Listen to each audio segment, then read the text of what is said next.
We are on the road. We're off the road. Neither of us are driving. We wanted to record We haven't. before I left for vacation, but Tim, he's always oversleeping, so we missed our chance to record our final on the road episode where I was actually driving. Yeah. So who knows if there will be any more of those. I mean, like I've changed titles of shows before, so like maybe we can always do that. And yeah, we haven't done one in a while. Like I don't get off work till midnight, and then I end up staying up till like 5 in the morning. So I sleep in late. Yeah. Anyways, uh, so how'd you feel about Infinity War? Oh man, I went and saw it a second time, but I was like so tired I fell asleep through a good portion of it. But it's not because it's bad or boring. I was just tired. I wouldn't have wanted to see it a second time if I thought it was bad. So I really enjoy the movie. Um, and some parts didn't seem as exciting the second time, but I don't know, man. Like I don't know if it's something that I wanted to watch like so close right away, like after seeing it, like after like a week apart or whatever. Even though I've watched like Ant Man and Doctor Strange multiple times. I've watched the first Guardians of the Galaxy multiple times, like throughout a week or whatever. So like I don't know, maybe I I don't know. I never see new movies that many times in such a short span of its release, but yeah uh, and and sorry, I gotta talk kind of low because everybody's going to sleep right now. yeah But uh, I really liked Infinity War, and I liked it more the more I thought about it. Because at first, when I was getting out of the theater, I was like, "What did I just watch?" But the more you think about it, the better it gets because it wasn't very formula. How am I saying? What word am I trying to go for? It didn't really follow a formula that much. The typical movie formula where the bad stuff builds up and then they all fight and it gets resolved by the end of the movie. So it was a very different feel to it than most Marvel movies. Um, I feel there was just a little too much setup for such. Well, the fight was good, but it was kind of a smaller fight than what I was expecting. yeah. So I think they needed. There was action every 5 minutes, but I feel they just needed action more like every 2 minutes instead of every five. There was just not a ton of payoff. That's my main problem. But I really enjoyed the movie. I probably give it about a 9 out of 10. That's what I I gave just it take off. too. Yeah. Yeah, I just take off for a few small things. Now, was there any parts of it that shocked you? Um, kind of when Thanos threw the moon at them when they were fighting on Titan. That was pretty cool. I was like, "Holy shit, he's throwing a moon at him!" and Yo, dude, that was an awesome part. I already knew. Like the only spoiler I had saw before going in the beginning was there's going to be a lot of people that just get turned into dust or ash or whatever, but they didn't say exactly who. So then when that was happening, I was like, "Oh shit, dude, who's gonna get turned into like?" So I was more excited about that than like he snapped his finger and whatever because everyone was expecting him to snap his finger and that to happen. Whether you saw a spoiler or not, because like the movie was Thanos' movie. It was him. He was the hero of the movie, while the Avengers and everybody were the bad guys or whatever. But we've been following the Avengers and everybody for so long, we're rooting for them more, And wow, man, what was some more shocking Um, stuff? It was the the couple times when the Hulk was just like no fuck like at first I thought he was scared to go up against Thanos' Dark Army and the Children of Thanos or whatever.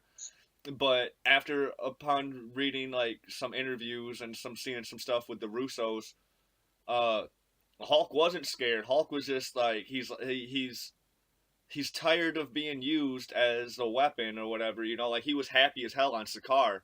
Like he was that dude. Everyone loved him.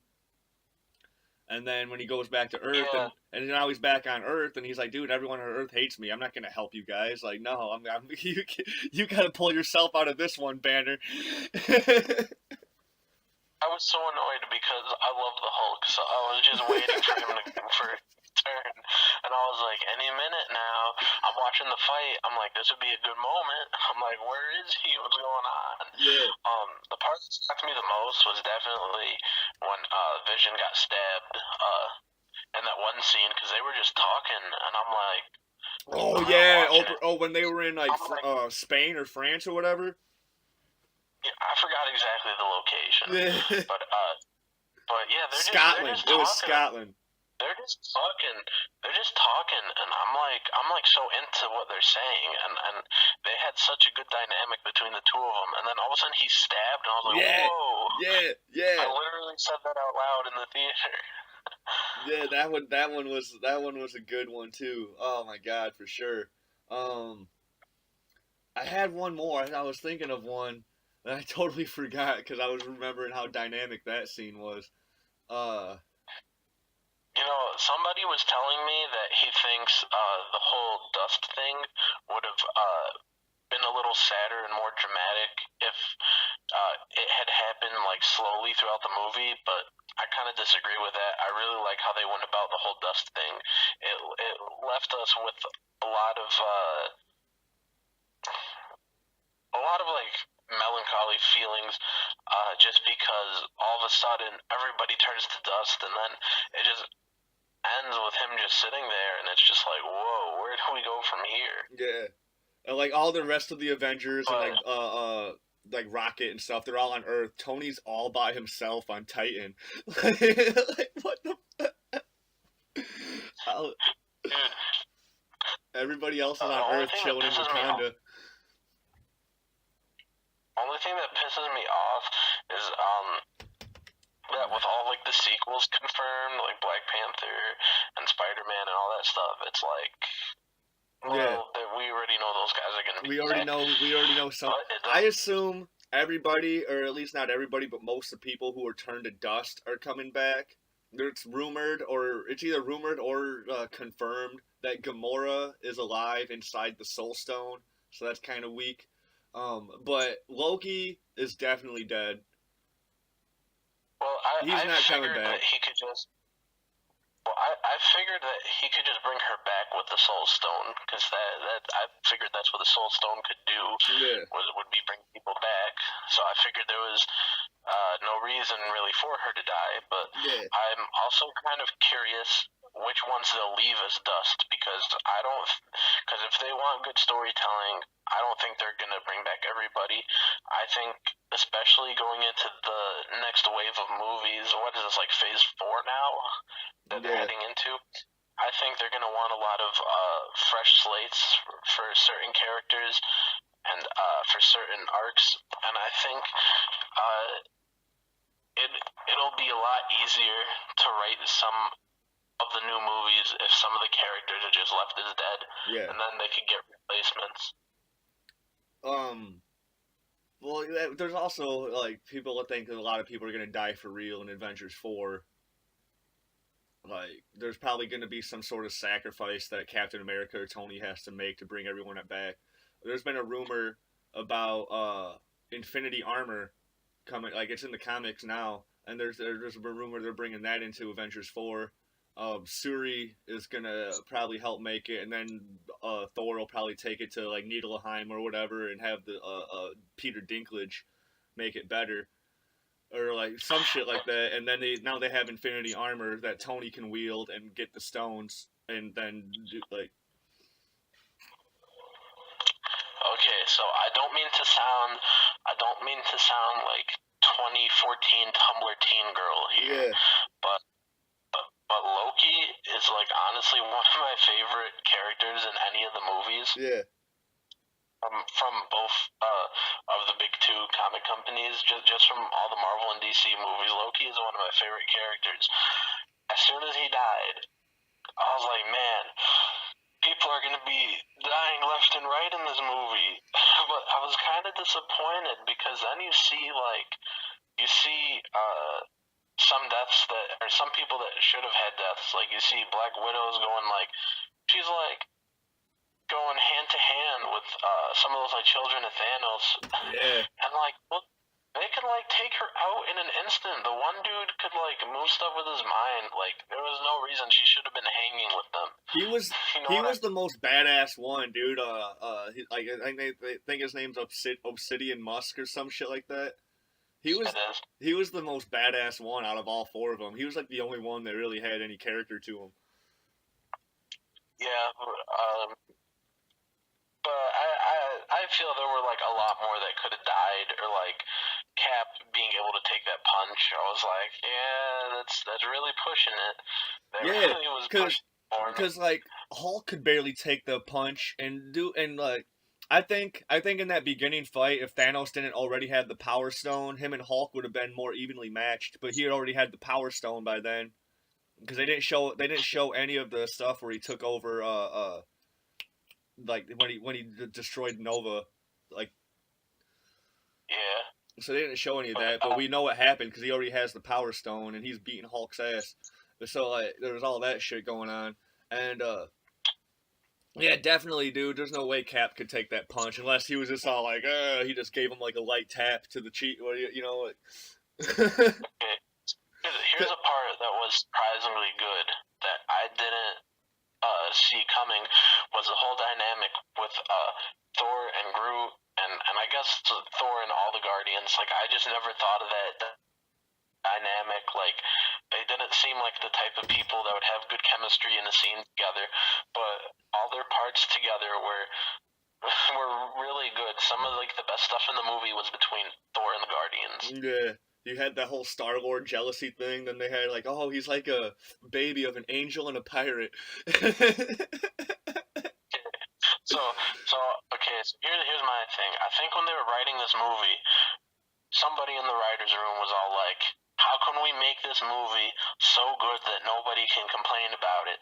And somebody else was just like, "How about Doctor Strange sees the future and tells them that he knows what's going to happen, so that way if anyone makes an argument for something being dumb, they need to think it needs to happen." Yeah. He said this is the only way. We're in the end game now. like in theory, we can't complain about a single thing because it needed to happen, I guess, if Yeah. that's how Doctor Strange thinks they're going to win. I will say though that some things are hard to not complain about, like You got to give Like when, Doctor Strange Peter- props though, man. He saw 14 million different timelines and didn't give away one spoiler. but yeah, dude, when Peter Quill was punching Thanos, I'm like, man, they're so close. Like he's I was punching him in mad. the face. I was Here's mad, the but I thing, was here's the laughing. thing, I was here's the laughing thing. at one point because Tony's like, "Oh, don't do that. We almost have it off." But at that point, they didn't have it close to being off. He's like, "We almost have it off." I'm like, and I said loud as fuck in the theater. I'm like, "No, you don't." Here's the thing. He didn't even go for the kill. Yeah. What was punching him is gonna do? You really wanna do something? Shoot him with the laser, or stab him, or something. I know Yeah. you got a gun on somewhere, but I also like if he kept his cool and they got the gauntlet off, I can't see a single way they still lose. They have the gauntlet. Thanos isn't as powerful. They outnumber him. Yeah, because they were already giving it to him, like with all those sneak attacks and like doing all those portal jumps and doing all that. They were giving it to him for a while. It was exciting, and yeah, if they had the gauntlet off him, they would have definitely had the upper hand. Yeah, so I can't see them losing like that. Like there had to have been more than one future where they win. Like I don't believe those odds. But I guess it is what it is. But I can't see a way they lose after getting the gauntlet off. Like unless somebody gets it and goes rogue somehow, but it doesn't possess you. The gauntlet itself, maybe the power might overwhelm you, but I don't think it would like turn anybody evil enough to where the outcome is worse than Thanos having it. Yeah. In the comics, like I think he's only able to use like one stone at a time.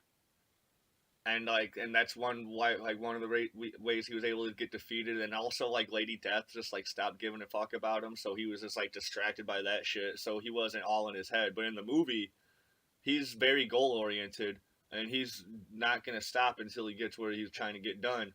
And then once he finishes, once he completes his task, he's just chilling on Gamora's planet, just all all right, now it's time to rest. We're gonna get the farmer Hulk that we've seen in comics and stuff, or not Hulk, Thanos.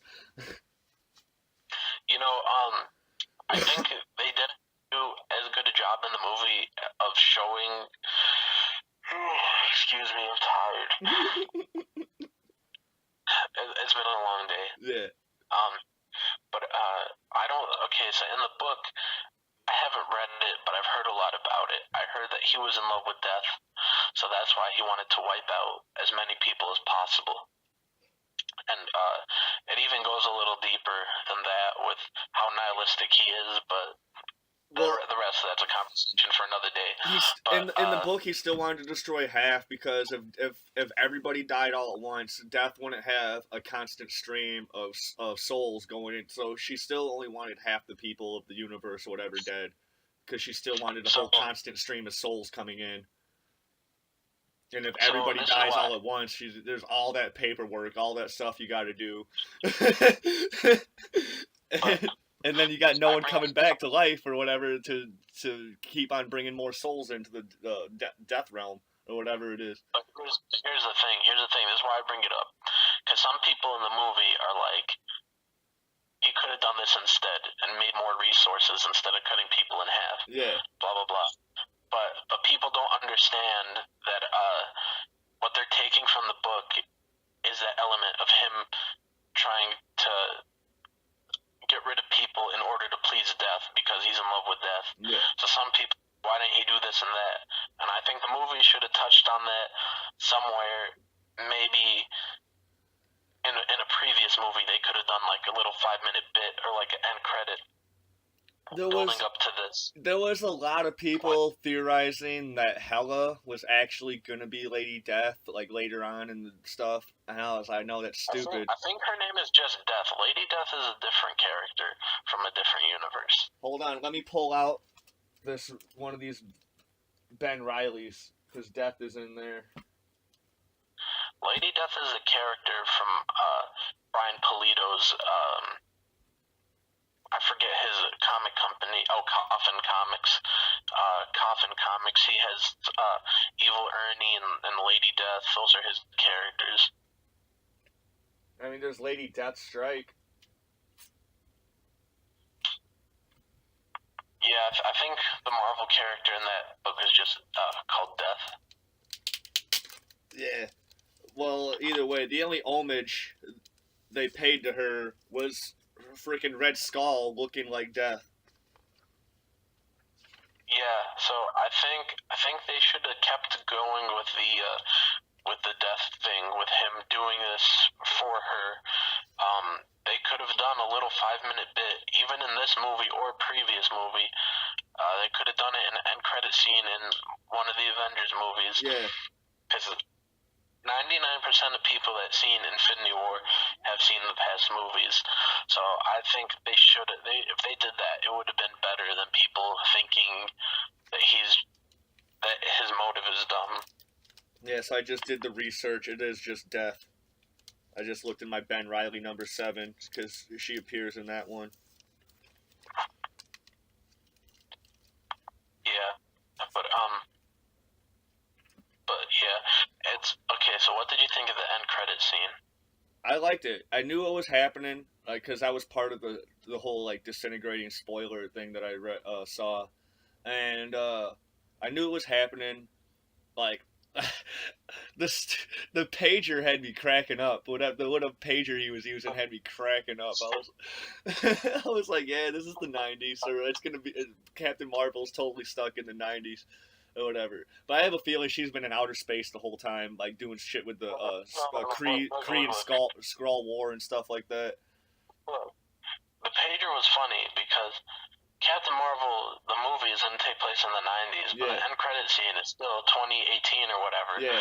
So that cracks me up. Like she's in space, and her only way to contact you is by pager. Yeah.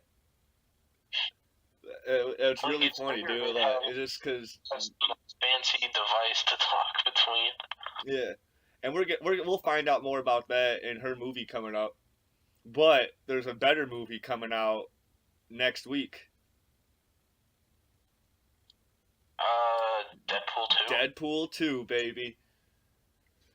Dude, oh man, I love the first Deadpool movie. That movie was hilarious, and I was never like a big Deadpool fan until like recently. Especially with the movie. That movie was one of the best comic movies of all time. I know that's a bold statement. I know there's Infinity War, there's Winter Soldier, there's Avengers, and a ton of other good comic movies, but for real, Deadpool, that movie's gonna be a classic. I mean, that movie it's not dated at all. Like it's not like when you pick up the original like Fantastic Four books or the original Amazing Spider-Man books and you see them taking pictures with cameras that you need to develop the film and it's like, oh, this is so old. Yeah. It's never gonna be like that. You're gonna watch that movie in 20 years. It's gonna be 2038 and you're gonna be like, I haven't seen Deadpool in like 15 years, and you're gonna pull up Deadpool and it's gonna be just as funny as it was when it came out. It'll definitely still hold up throughout time. And we gotta thank Ryan Reynolds for pushing so hard for this movie to be made, and he put in a lot of his own money and like for a lot of this stuff to be made, and like, dude, like we need a lot more actors or whatever that have that much passion for the source material, for the characters, for all that stuff. I mean, the MCU has been giving us like, I mean, we don't deserve what the MCU has been giving us, but then Deadpool is giving us MCU quality Fox stuff, you know, because all the Fox movies have been like they've been entertaining, but they haven't been good. Like all the X-Men movies, most of them misses. Yeah, all the Fantastic Four movies. I did like the Silver Surfer movie. I thought that one was cool. Fuck. No, I just dropped my phone. I put a charger on it and then it fell off my laptop. But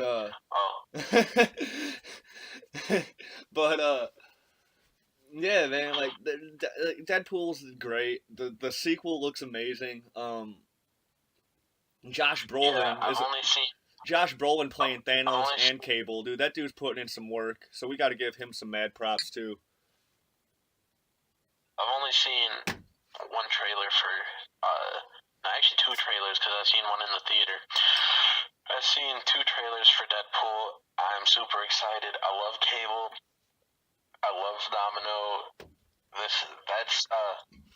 That Cable and Domino stuff from the 90s is some of the best. It's some of the funnest Marvel stuff you'll read. One of my favorite action figures from the 90s was Shatterstar, so I'm seeing how well they do Shatterstar too. And I love the casting for the entire movie. I wish Domino's hair wasn't like an afro. I'm fine with her being a black lady that's been cast. I just wish it looked slightly more like Domino hair, you know? Yeah. Because, I don't know. I'm fine with changing stuff, and we'll see. Like, I'm not gonna be nitpicky over her design. Like, I'm gonna judge her on how she acts. I just wish the hair was a little more similar to Domino instead of being a poofy afro, you know? Yeah, I don't know. I'm totally fine with it, dude. Like, I'm fine with everything about her, you know, like yeah. Like the afro is not going to bother me. I would have preferred her to look for the hair at least, just the hair to look a little more like Domino, like the old school gothic looking Domino. Yeah, the real old school Domino look. But I'm going to be totally fine with it regardless. Like, she's fine from what we've seen in the trailers. I can't wait for that movie. That movie's going to be great. All I can say about this movie is We need more pouches. But dude, I low key love the pouches look like from the nine or I have seen pouches. I thought just because I grew up in the '90s, and that's when all the pouches stuff was getting like really big. I just thought everybody had pouches all the time, dude. Like all the X-Men have pouches, all the X-Force have, like everybody just has all these extra pouches for like whatever, dude. Like you need extra bullets or uh was some sort of like tincture to like heal you from like poison gas or something. You know, like anything can be in them pouches. You know, like not there can't just be one Batman that has like an abundance of shit to keep him safe. You know, like everybody can have that stuff.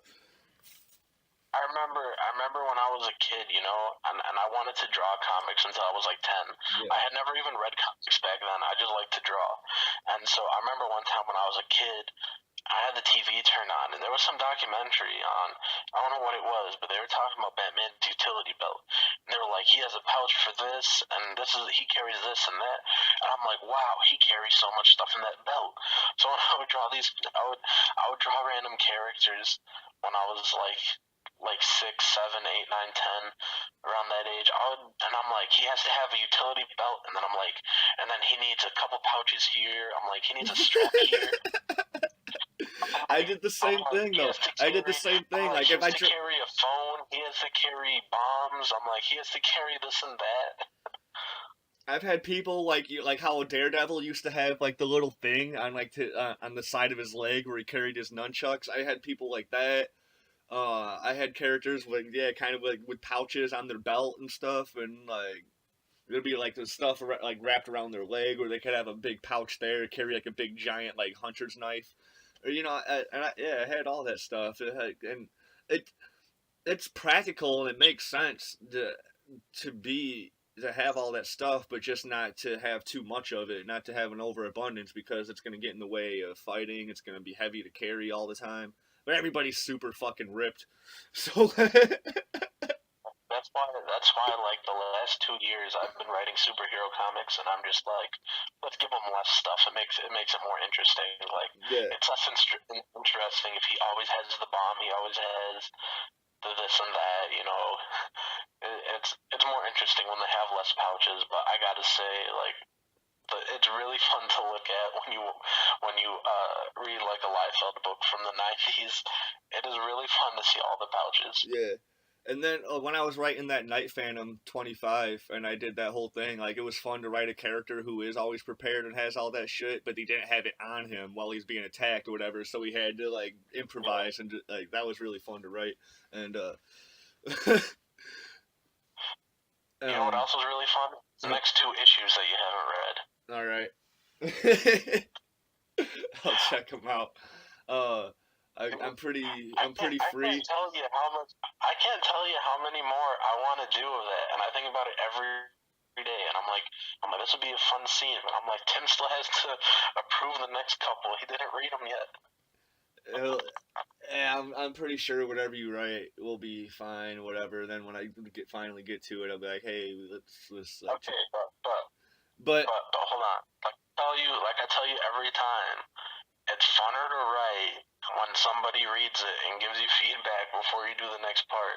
That's why it was fun for like a year and a half when as soon as I finish an issue, you're like, I'm on it, I'll read it. Then you got out of it for like a week, and for 6 months now, you have not read a single thing, and I'm like 40 issues ahead of you on like every title.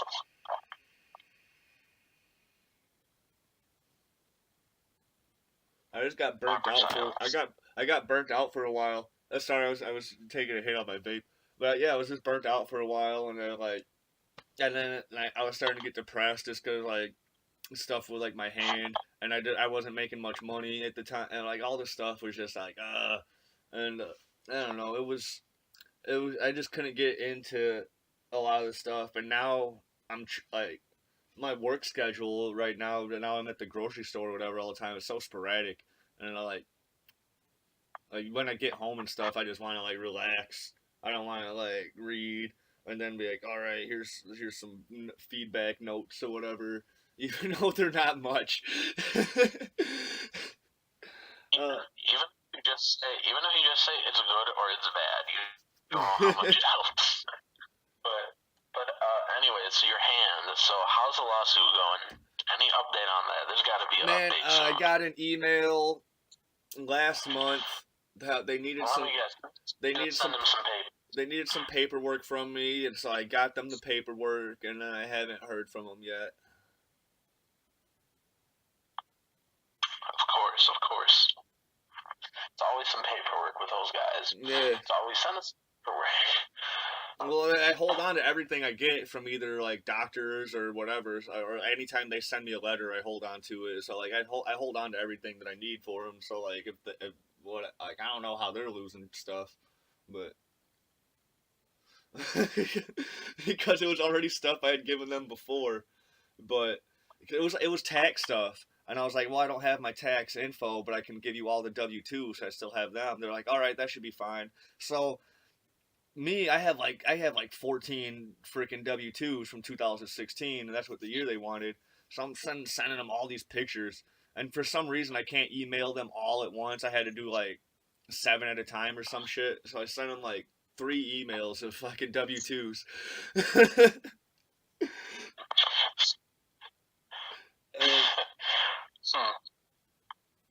And it was, and then I find out like months later, like last month, because I sent that stuff to him probably like 6 months ago, and so then yeah, last month they're all like, yeah, we actually need the tax info, and at the time, when I tried to do it the first time through TurboTax, they wouldn't let me get out any of my info from the year before.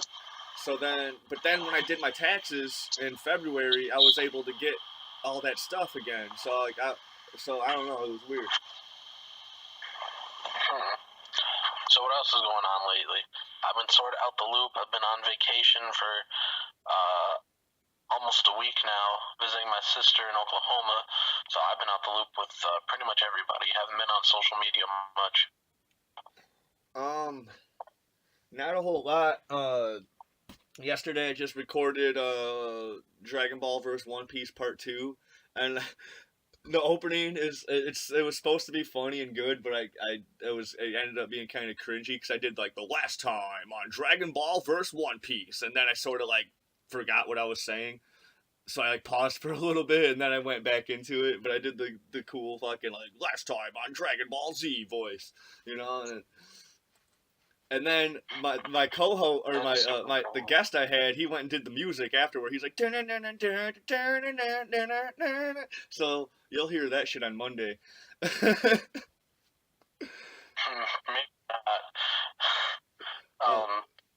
So I don't know. I haven't been doing much. I was gonna go do karaoke tonight, but it's kind of cold out right now, and I was just like, fuck it. I just spent a bunch of money for Mother's Day, and I still need to buy comics on Wednesday. So I got 2 weeks of comics to get when I get back home, and today I was supposed to go to Indie Comics Day at the shop by my sister's house, but I ended up not being able to go because we're setting up for my nephew's first birthday party. His birthday was the 1st, but we didn't have the party till today, so I had to spend that time setting up instead of being there. The kid's 1 year old. He doesn't know. I was helping out my sister set up stuff. Yeah. And plus, I couldn't have driven myself because I flew here. Right. Yeah. Man, you could have got an Uber. I'm not gonna waste money on an Uber. It is super expensive for how much I pay for an Uber when I use one. I'm like, man, I could have called a buddy, gave him gas money, and bought him lunch. Like. And plus, it's actually 20 minutes from her house, so it would have been an expensive Uber. Yeah, for sure. Dude, when Jeremy and I got an Uber to the train station for Comic-Con, dude, that was like a $60, or no, I think it was like a $45 Uber to get to Elgin, which is like an hour and a half drive, or about like an hour drive from here, so that really wasn't bad. But the driver was the shit, dude. He was hilarious. He had a charger for any type of device. They were all plugged in. Uh, Man, I don't know. He was cool. A lot of these Uber drivers, they hook it up, man. All right. So I didn't spend much time on social media the past week Yeah, until today. I was on Twitter a bunch and on YouTube, and I caught a lot of comic book drama. So I there don't know is. how It's much you huge. caught. It's been huge. The I, stuff with DNC's been going on for a while, and I don't know. I don't know how much you caught. Sorry to cut you off. I don't know how much you caught the last couple of days, but what do you think of this? Of Antarctic Press? First, they were gonna republish Jawbreakers after the Indiegogo. They were gonna republish it with a new cover and distribute it to comic shops. So people, if they back the Indiegogo, they get the Indiegogo exclusive, and then Antarctic Press was gonna republish it and distribute it to comic shops. They had picked. I do think it's kind of bogus that like Antarctic Press agreed to do the book and then they just reneged on it. I do think that's kind of bogus. Like, cause Yeah. although like DNC like does like he gets himself like he has this war against like social justice warriors and his people on the internet that are trying to just like uh like just like put like using diversity just for diversity's sake and not for good storytelling so like he really gets adamant about how these a lot of these characters only exist for just for diversity's sake and whatever, and he he he has a he has a tendency to upset a lot of people, and which isn't necessarily bad because like a lot of people just choose to get upset. A lot of people get upset for no reason. They choose to. Yeah, it's virtue signaling. It's virtue signaling is what it is. Yeah. But here's the thing. This upsets me because for the longest time I was a Mark Waid fan, and I know if you read comics, 90% of people that read comics, they're a fan of something Mark Waid has done. Yeah. He's good. He's a very skilled writer. Yeah. And Mark Waid was leading everybody to harass Antarctic Press to get them not to publish Jawbreakers. And the thing is, the guys that own and run Antarctic Press, Ben Dunn and Joe Dunn, they're brothers. They started the company in the 80s. The company's a cool company, very successful on most of their books. They run it part-time. They both have other jobs, and I forget which one it was. One of them is actually in the medical field. So Mark Waid and other people were calling the hospital directly to harass these dudes, and Antarctic Press employees were being harassed both at Antarctic Press and at any day job they have. So that's why they said it was too much. They just decided... excuse me, sorry. They just decided not to publish it because of all the harassment. Yeah. So like, and there's a lot of these people they claim to be social justice warriors or whatever that do this. They'll go out of their way, to like get people like out of their job or get fired or suffer like severe consequences over something that like if you don't want to support the book or if you don't want to read, then don't buy the book. That's all you have to do. Like it's and there's other even more severe situations where this stuff happens. I don't have any examples offhand, but it's crazy. Like a lot of people are just getting in trouble for stuff that they just don't be a part of it, don't support it. Some people are getting in trouble over stuff that they did. I'm not talking about Bill Cosby or anything here, but some people get in trouble for stuff they did like 20 years ago, or like a while back you had the Duck Dynasty guy getting in trouble for saying some sort of racial slur. Like, who didn't think that guy was like a racist or just says racist things in his spare time or whatever, dude? He's old. He lives out in the tundra, dude. Like he probably just says some shit randomly, whatever. Doesn't care. Like fucking N-word, shit like whatever, like but it's not hurting anybody. Like if you like a lot of people are getting mad over stuff that's not hurting anybody. And I doubt But here's Jawbreaker. I doubt Jawbreakers is an offensive book or hurts anyone's feelings. Just a lot of people don't like diversity in comics because he does push a lot of buttons and he upsets a lot of people. But he also has a lot of fans, and I'm sure a lot of his fans want to read his material and stuff. So like, this is what annoys me here is there are so many people that I'm a fan of that I'll buy all their books. I'll meet them at cons, yeah, and then they say everybody that's subscribed to that channel or backs the book. They say everyone that does that's a white supremacist. yeah. They're a sexist Nazi, and I'm like, I'm Arabic. I'm not.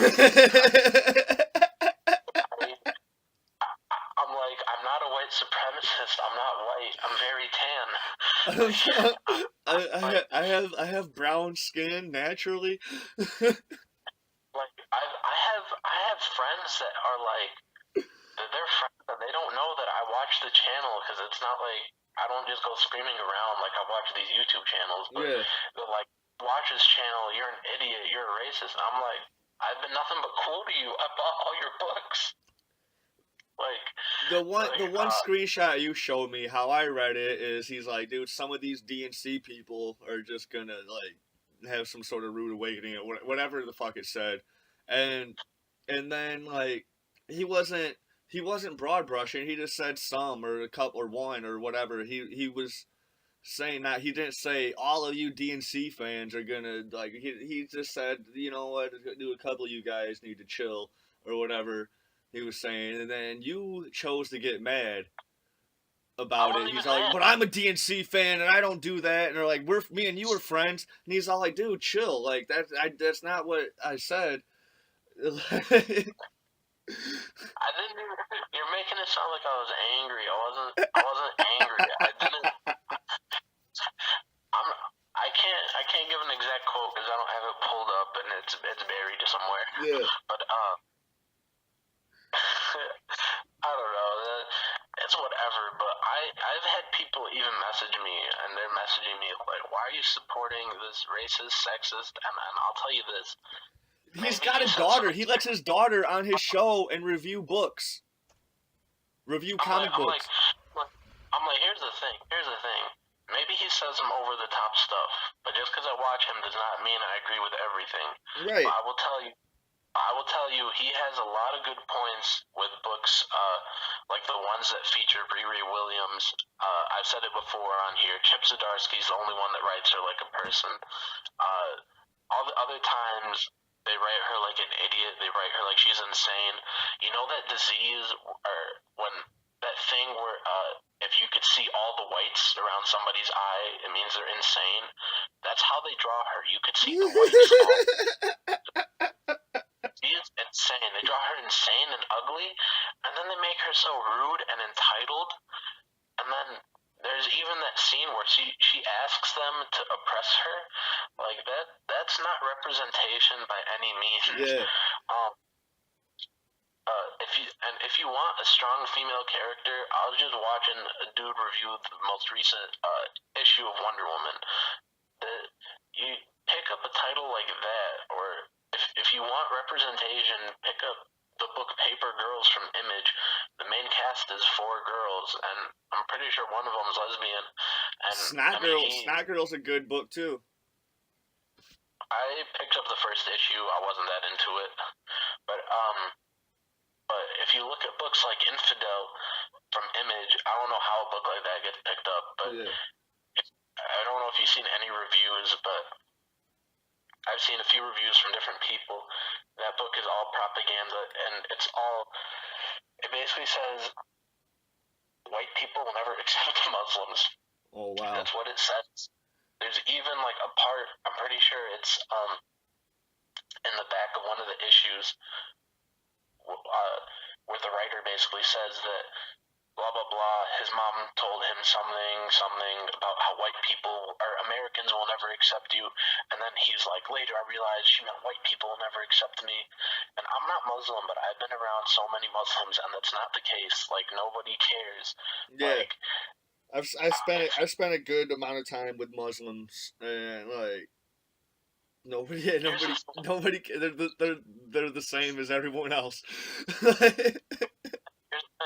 If they think that Muslims are so mistreated here, and I know they can be sometimes, but it's Oh not yeah, as for bad as sure, dude. Muslims. For a while, Look, Muslims were the new black people, and now it's not that anymore. But like, there are sometimes where people are picked on for being Muslim, but I can tell you from all the Muslims I've known and seen, which is pretty much most family friends, yeah, because Arabic Muslim are Muslim, they don't get as picked on as they like to depict in that book Infidel and in other media.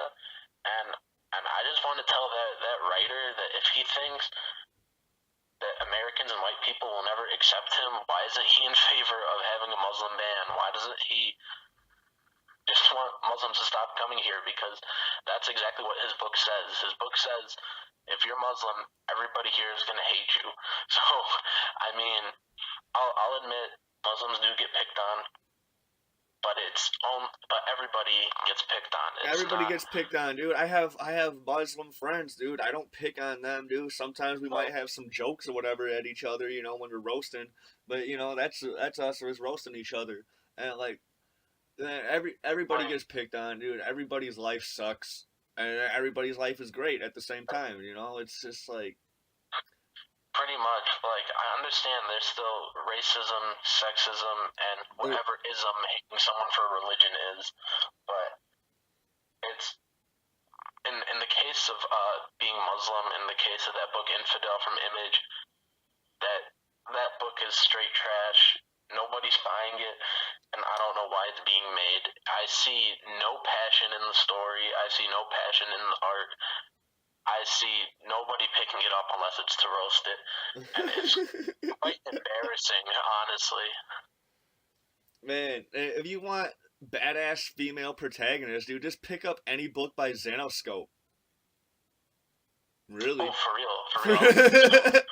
Pick But up any book by Xenoscope, dude. You'll if you want badass female protagonists or just badass females in general, they're all over those books.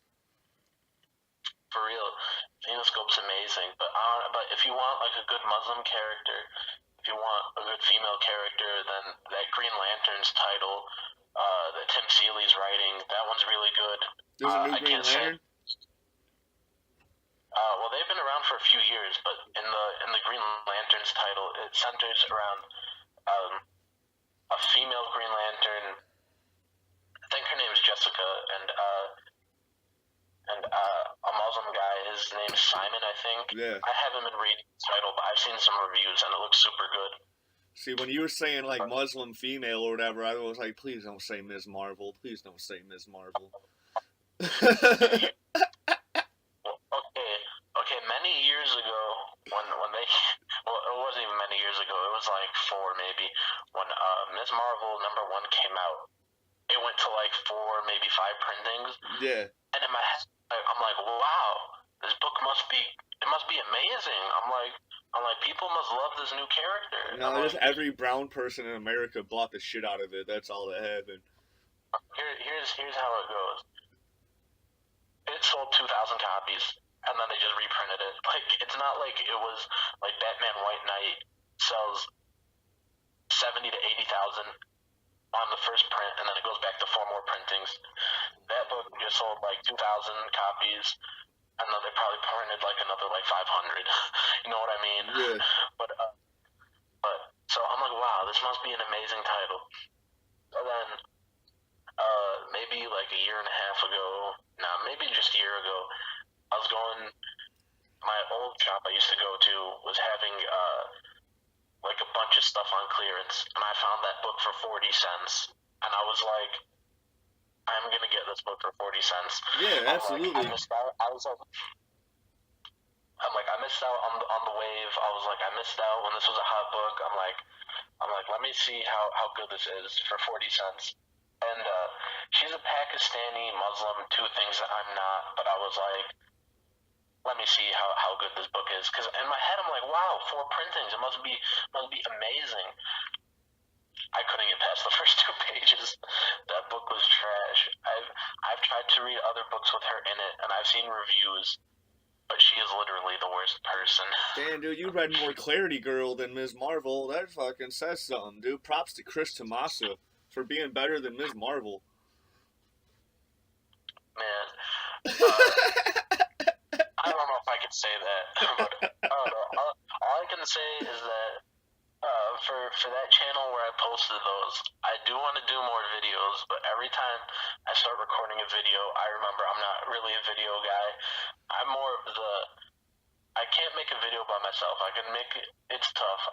I would rather talk to somebody, you know? Yeah, I'm so mad that I didn't think of the idea of letting me access your YouTube for Wednesday's Move the Needle Wednesday.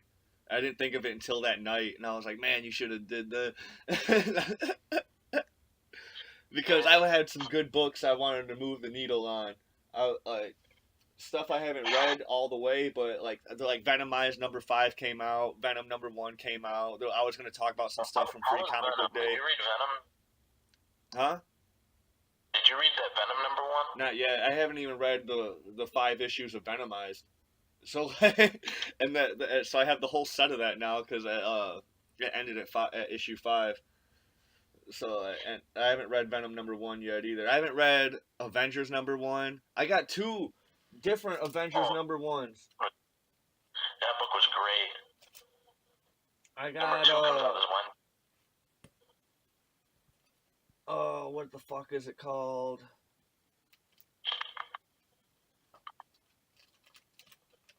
So I got it has a different subtitle to it, but it's still an Avengers #1. I know exactly what you're talking about. But I just don't know the name of it. Yeah, and I'm starting to collect the Hunt for Wolverine stuff. Here it is, right here. Nope, that's the original one. What the? Man, I got a bunch of Zenoscope stuff. What the frick? Dude, I love Zenoscope so much. It's like they have so much cool stuff that I gotta catch up on, but it's like I look at my wallet and I just can't. There's like so many series that I want to get, and it's like, should I order 4 paperbacks today, or should I hold off? You should do it.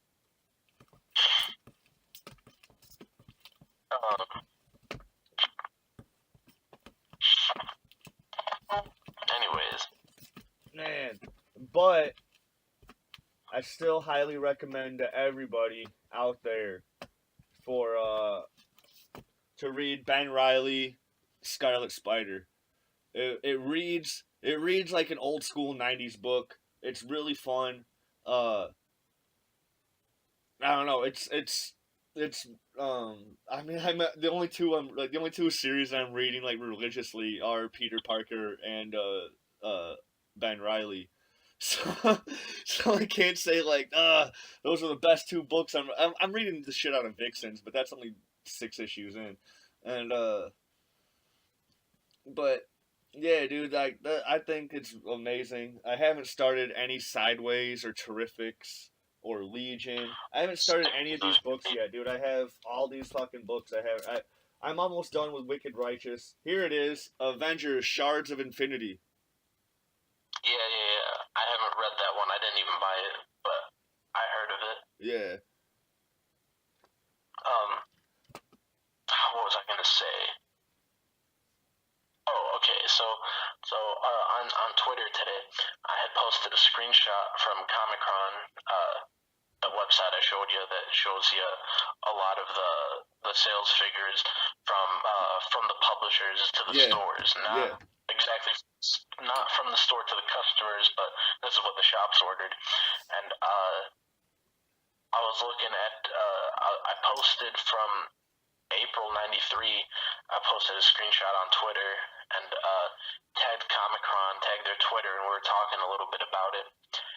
And I was talking about how you bring in new readers, because he was saying that the newsstand was dying back then, blah. But I was making the point of this newsstand is still necessary today, and we got to get the books back into the grocery shops, like into a Jewel Osco or into a Walmart or Where I work, we need some comic books where I work. Yeah, but here's the thing. I was saying like you need those books there to get in new readers, because I told him I'm almost 21. If I didn't go out my way to find comics, I never would have found comics. I had to go find them. They used to have, I don't know if they still do, but they used to have like trades at like the Barnes and Nobles and like Borders and stuff. They do, and this is where I'm going with that. He was saying he posted some more graphs in reply to my tweet, and he said that a lot of the paperback sales were going up. And he said parents these days aren't going to buy their kid a $4 comic, but they'll buy them a $20 trade. And I told him that's where he's wrong. I told him all those trade sales, those are from the comic book fans that wait for the trade. Because I know there's a ton of people that'll wait 6 months to get the whole story instead of getting part of it every month. I told him that if I ever buy a comic for my niece or somebody, I'm getting it out the dollar bin. I'm buying them a $20 trade. The other day, or like the last Wednesday or so, there was this dad with his kids or whatever. He's like he's like, each of you can pick out one book, you know, like, because no one's gonna. You know, so then he's trying to get his kids into comics, and they're not into him. So he's all like, each of you can get one book. So he fucking boom, boom, boom. He had 3 kids with him, little fucking shits. You know, like fucking like 7, 8 years old. You know, like. So here's what he's saying. He's like, the trade paperback is the new, and the bookstores are the new newsstand. He's like, a parent's gonna buy him the $20 book, and I'm like, no, you're way wrong. Like, I'm not buying anybody that I'm trying to get into comics. I'm not buying them a $4 book. I'm going to go to Alternate Comics. I'm buying them a $1.50 book. Some Alternate Comics are even $1. I'm buying them a book for $1.50. And even the double-sized comics from Alterna are only $2. That's what I'm saying. Like, the most you'll probably ever pay for an Alterna book is like $3. Whatever. No, it's the max. $2 is the max. But if I'm buying somebody a book to get them into comics, I'm not getting them the trade paperback. I don't know how that gets in his head. I'm buying him something up the dollar bin, and that's going to be what gets him into comics, is that book that I'm only going to spend a little money on. I'm not buying anybody a $20 paperback to get them into comics. Dude, I pretty much buy anything Alterna prints just because it's so cheap. Like, if I see it on the shelves and it's like, I'm buying it, dude. Like, I don't give a fuck. Same, dude. I buy most of their titles these days. I still have a lot I got to catch up on. But here's the thing, and here's another way that they got to hook readers in. Yeah. And this is how you could tell that a lot of people in this industry don't have the business mindset. Like, you see the pros that block the fans, they use block bots. They don't have a business mindset. They don't care to make money. Yeah. It's the same thing with Free Comic Day. Free Comic Day, this should be Free Comic Day. The publishers should look at some of their titles, and they should see what issue close to Free Comic Day, the first Saturday in May. They should see what issue is the first issue of an arc. And then that first issue of an arc, they should make a Free Comic Day. They should reprint it with the $0.00. Yeah, like the Free Comic Book Day thing on the top or whatever, on the bottom, wherever you want it. Yeah, and the free comic should be the first issue of that arc. So some little kid goes in, or some teenager, and they've just seen Homecoming, and they're looking at the Free Comic Day stuff, and what do they find? They find cereal box giveaway comics. But if they do it my way, this kid, he's just seen Spider-Man Homecoming. He's like 15, 16. He hears about Free Comic Day somehow. He goes into the shop. He's like, oh, sweet. Part 1 of this arc. It's whatever the arc is, whatever the arc name, and it's part 1. So he gets it for free. He comes back the next month and he gets the next one for $4. He comes back the month after that. He gets the next one for $4. He goes in there for 4 months. He pays for 3 of the 4 issues because 1 was free. He gets the whole arc. Now the publisher's making more money. The comic shop's making more money. Absolutely. They do that for, you get them hooked on Spider-Man, on Batman, your bigger titles, maybe a few of the smaller titles, and that's how you hook the fans. But you walk in, what do you find on Free Comic Day? I find a bunch of books nobody cares about for the most part. There's a few good Man, ones. I was watching a But video. I was watching Andre Black Nerd's Free Comic Book Day video. Granted, he did spend a lot of money, just because he spent like 400 something bucks or whatever. But the free comic books, like my shop is really cheap and really small. Like we're only allowed to get 5 of the free comic books. So I'm like, man, but and there really wasn't much left by the time I got there. I meant to get there right when they opened, but I was like, fuck this, I'd rather sleep. I went in going there around like 2 o'clock or so.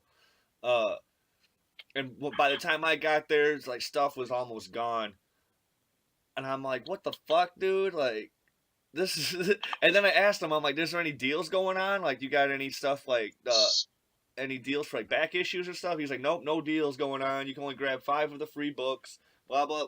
I was like, what the fuck, dude? This is shitty. And now they know me. They know me now. Like the dude knows me by my name and stuff now. Like the dude that runs the place. I'm like, fuck, dude. I can't just like go in and leave and come back and grab more stuff.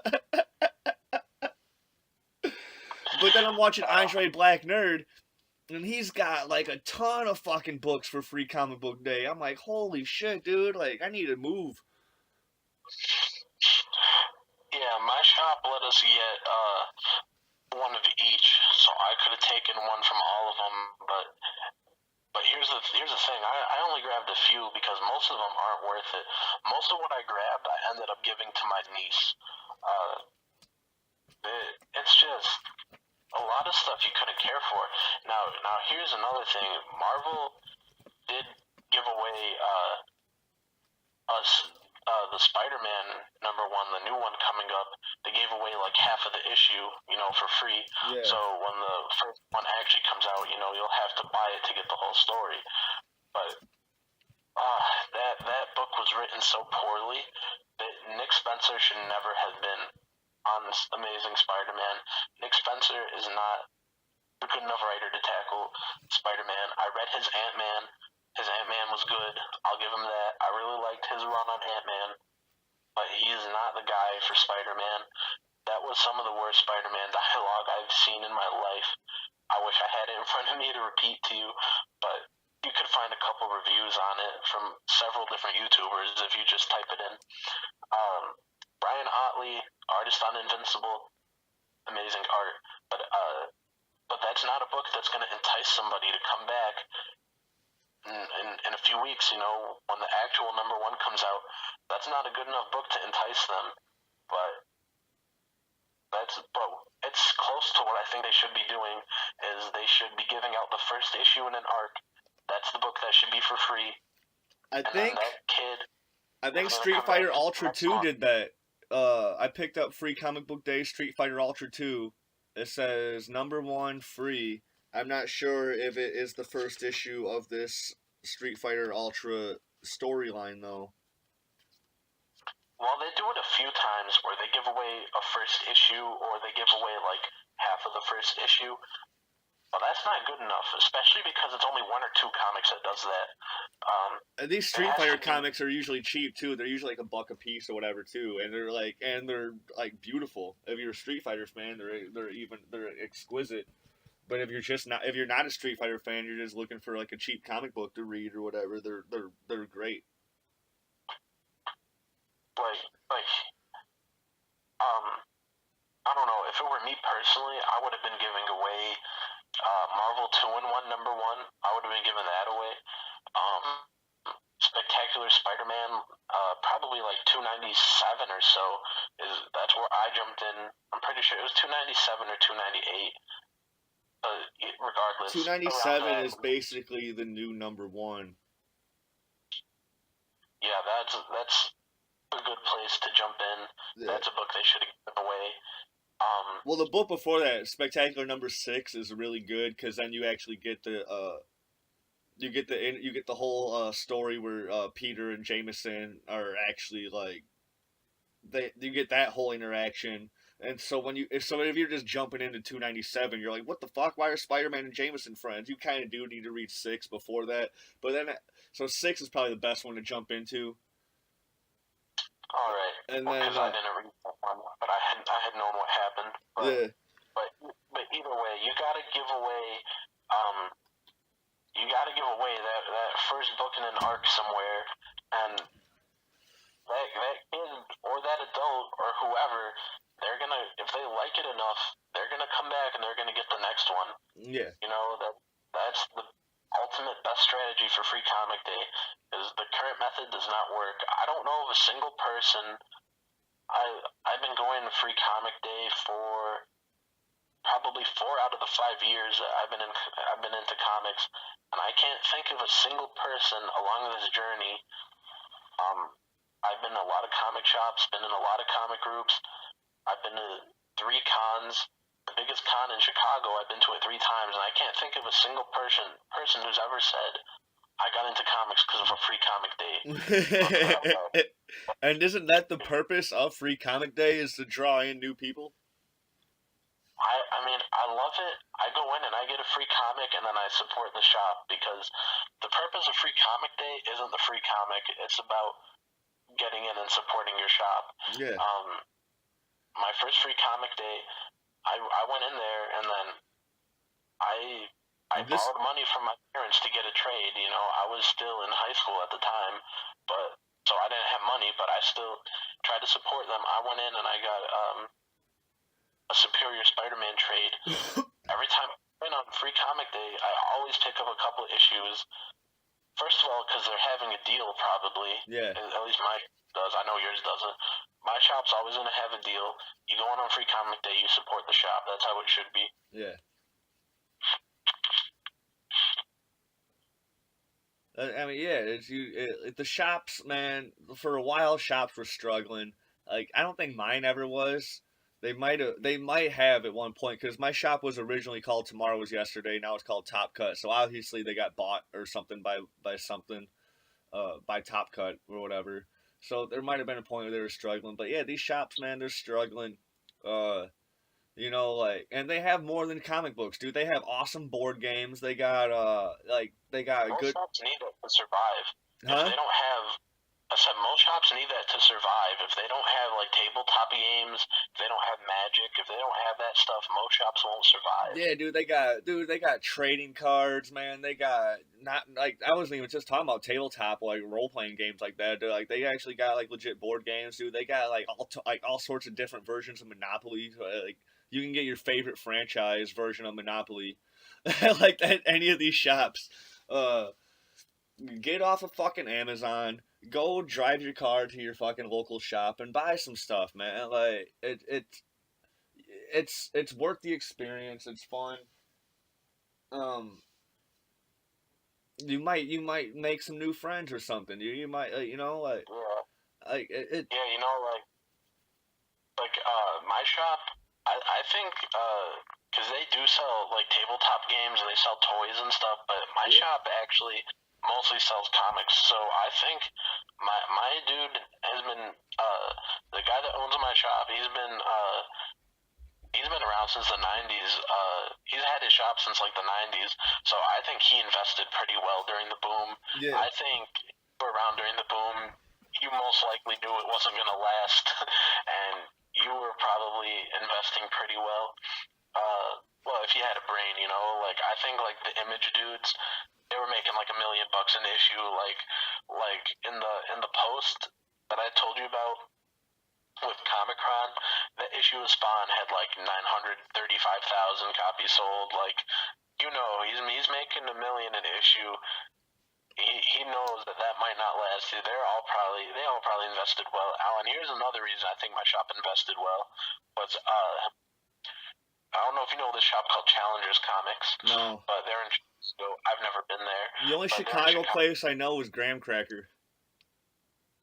But they're in Chicago, and they made the news because they were down 20,000 in Marvel comic sales alone. $20,000 they put into Marvel books that just sat there and never sold.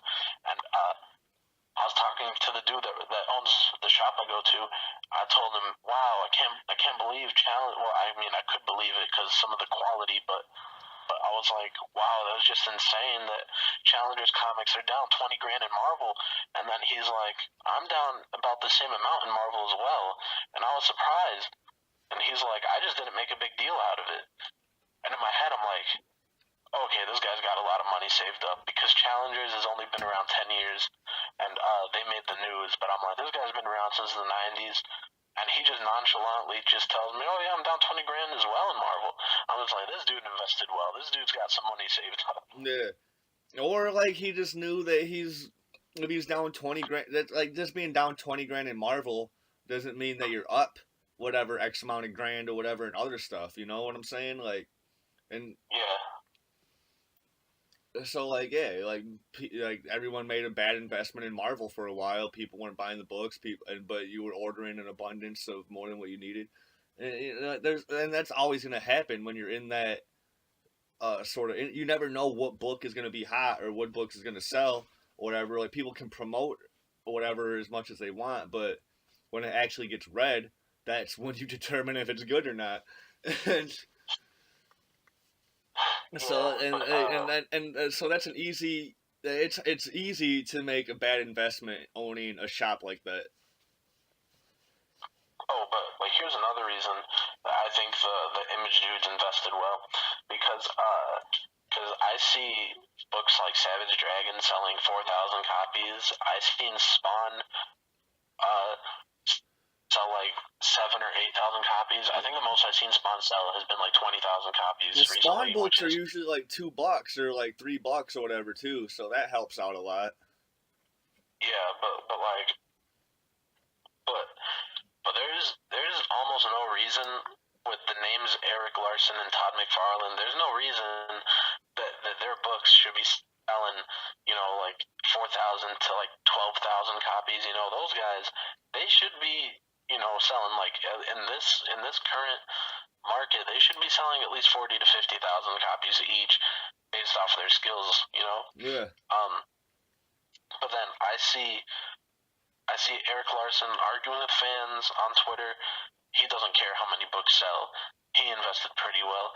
You see, Michelle Perez telling veterans on Twitter she wished that they would have died in an IED blast. And you see none of these guys. You don't see Todd McFarlane, Mark Silvestri, Jim Valentino. You don't see any of those guys that run Image. You don't see him replying to that. You don't see Robert Kirkman replying. They're all busy counting their money. Yeah. And so those guys are. That's the sad thing too. But it's also really sad because like of how low sales are. Like I was watching an interview with a guy who's been writing comics since the 90s, and he's like, my very first issue in 93 sold 700,000 copies. And then he said these days he's glad to see 15,000 sold. You know how sad that is? Like, that's depressing. That's so fucked up. That's so I fucked think up. I had some other stuff I wanted to say, but I like totally forgot where I was going with this. Oh man. But I don't know. We were talking about low sales, and when you talk about low sales, you just have to mention Michelle Perez. Her Image was going hard in the paint for her when she said she wished veterans would have died, and they were like, it's just words. And then her book sells 1,000 copies, literally. And then you see, and that's with Image, the third largest publisher, is backing you, and you sell like 1,400 copies. Then you see Jawbreakers, no publisher behind them. You know what? Advertised. You know what's crazy? I just thought of this. Stan Lee is reaching his last ropes of life or whatever. We all know it. Like he's getting old. He's like 97 years old or some shit. He's old as fuck. Once he actually dies, I have a feeling that a lot of people are just gonna like come out of nowhere and just start buying Marvel books or whatever. Be like, oh, they'll just like people will just like appear out of nowhere that you've never seen at a comic book shop in your life. It'll just be like, oh my god, dude, I gotta pay respects to fucking Stan the Man buying some Marvel books. here's the thing. They're gonna walk in, they're gonna walk right out. And they're gonna go on they're gonna go on eBay, they're gonna go on InStockTrades.com, they're gonna go on Amazon, they're gonna find a Marvel book that's worth reading. And I know there are a few that we recommend. Spectacular Spider-Man, Marvel 2-in-1. I know we recommend books like that, but you're gonna see Riri Williams. You're gonna see her. You're gonna read her 2 lines of dialogue. You're gonna see how angry she is, and you're gonna walk right out. And you're gonna go on eBay, and you're gonna get an actual Marvel comic that's worth reading, and that's what you're gonna stick with. Yeah, everyone's just gonna buy Doctor Strange and dude, I bought that Doctor Strange Damnation stuff because I didn't even really need it. Like, 'cause there was one issue and Ben Reilly was all like, "Oh, to be continued in Doctor Strange Damnation." So then I bought that book, and the only like Ben Reilly was in like 3 pages, and I'm like, "What the fuck?" But he's in the whole rest of the arc, so like a lot of the stuff, I think he's in the whole rest of the arc. There's a lot of stuff that's tying in together because it's all taking place in Las Vegas. There's like and Mephisto's and shit's in there. Like after Secret Empire happened, a lot of destruction happened in Las Vegas. So then Doctor Strange comes out of nowhere, and he reverses all of it. He's bringing back all the buildings, and he's bringing back everybody that died. So then Mephisto gets pissed, and he's like, so he's bringing up a casino in the middle of Las Vegas. So he's got this like big fucking like hell casino in the middle of Las Vegas.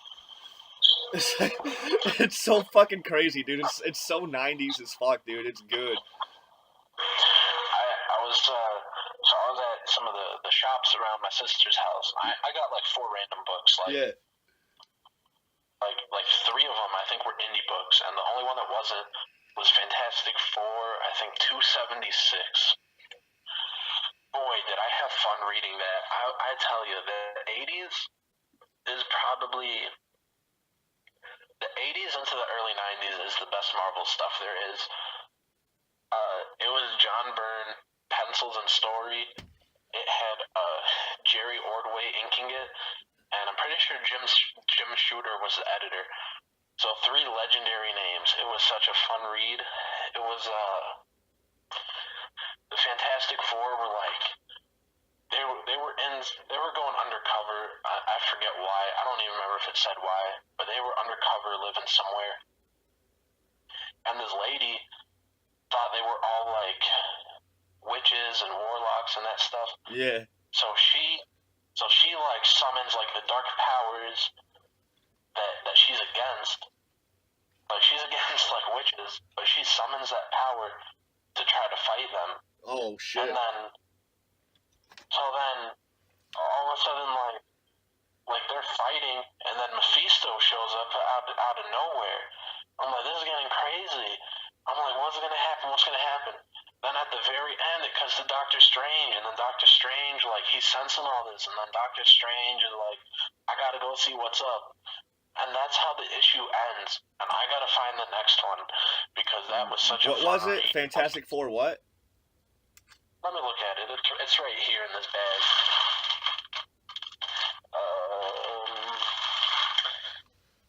Yeah, 276. Fantastic Four 276. Let me see if I have those. I need 277 because that was such a sexy read.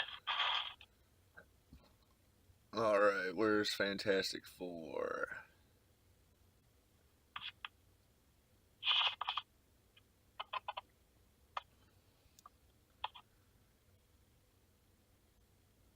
I have it. I have 257 through 382. I have it. Oh, sweet. We'll discuss the price when we get off the phone. Yeah. I think I'm seeing you next month, right? Yeah. Yeah, okay. We'll discuss that when we get off the phone. I need those. I have it, so that's cool, man. Awesome. I'm pretty sure they'll be cheap. I don't know. Yeah, alright.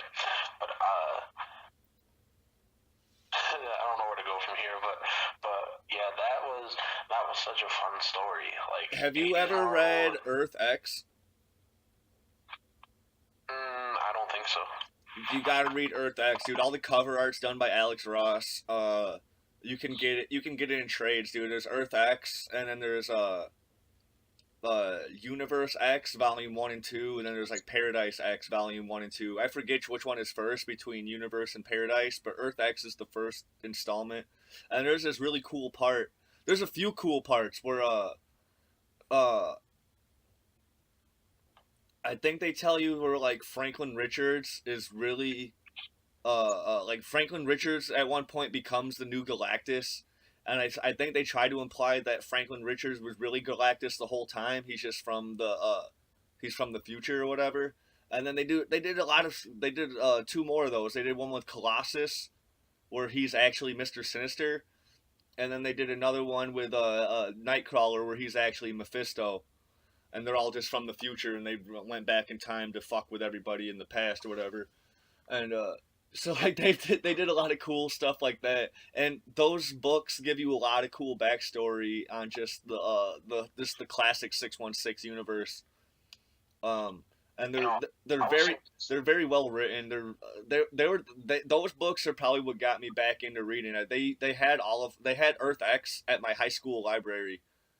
And then I read that, and then eventually later I bought it, and then I bought the other ones, and then I ended up loaning them to a friend when I was in college, and then he never gave them back, and then I never saw him again.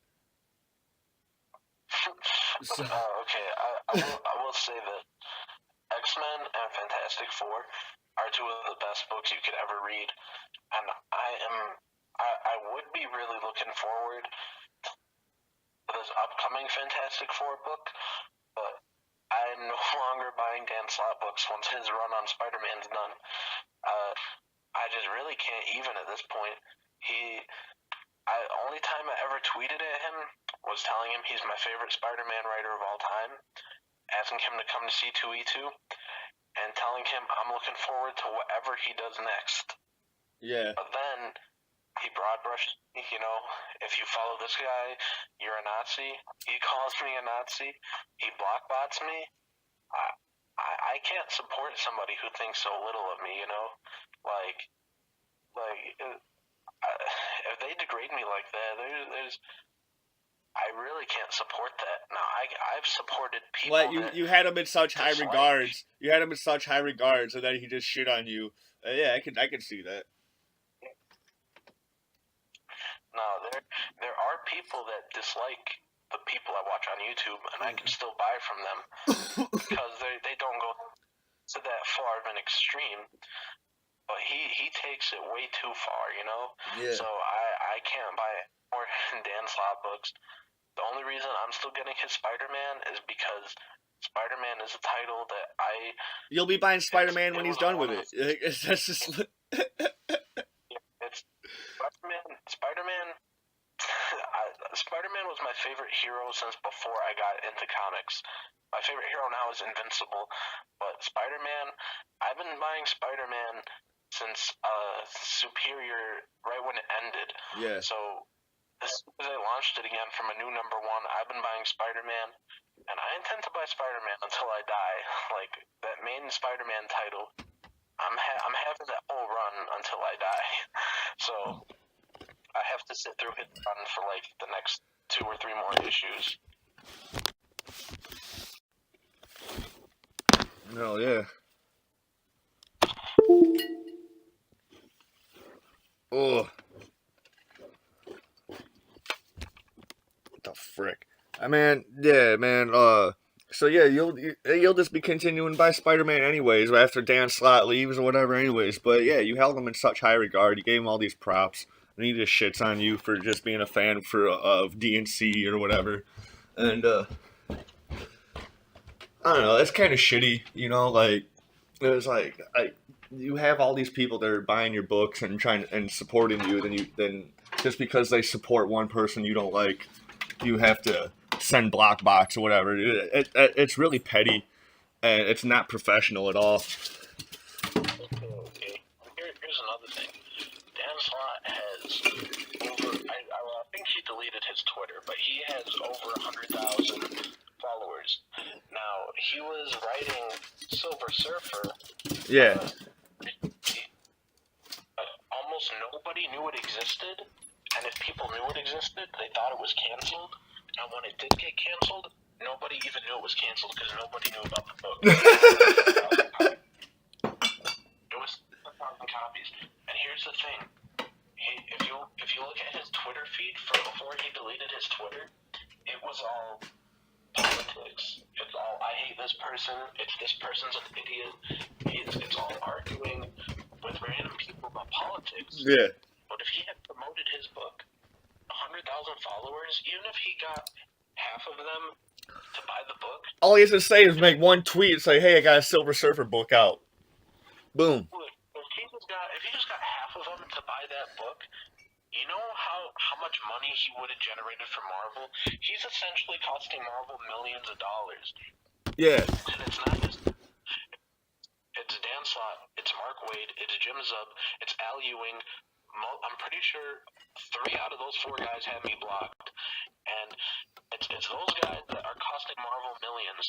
I was buying the main Avengers title, even when they had sucky characters and sucky writing, because I was until the regular Avengers came back. But those guys pissed me off so much that I skipped the last 16 issues right up until this new number 1 when Iron Man, Cap, and Thor all came back. Yeah. Those 16 issues, that's 16 issues, that's $4 an issue. They missed out on 16 sales from me.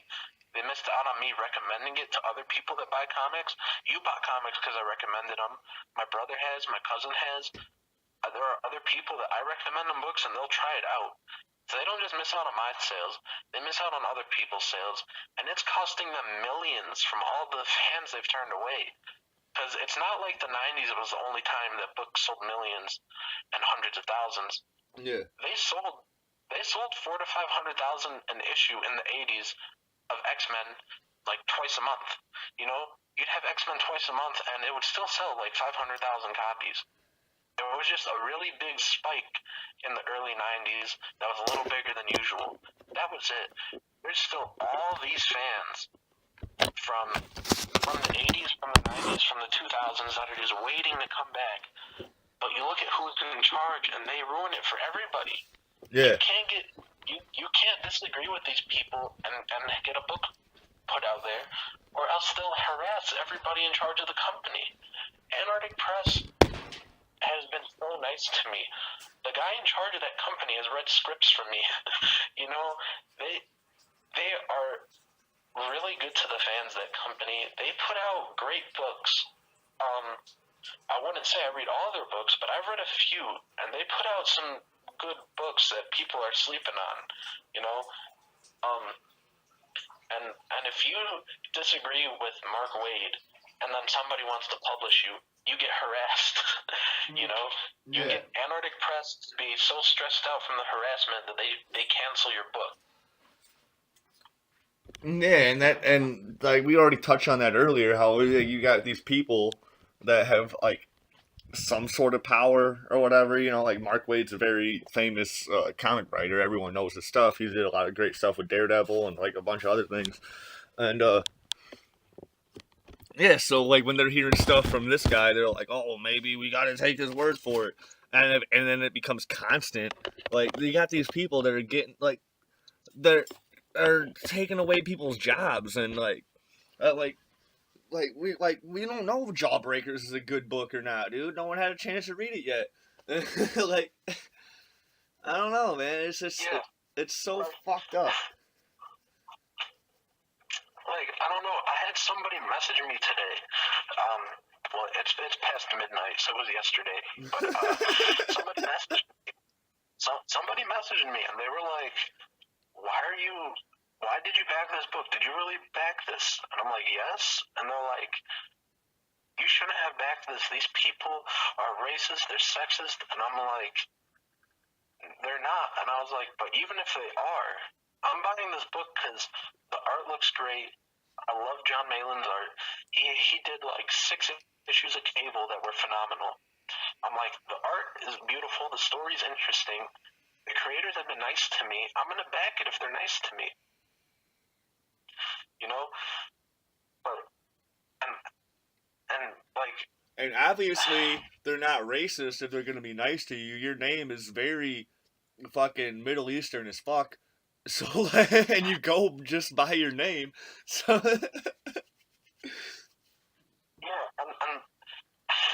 and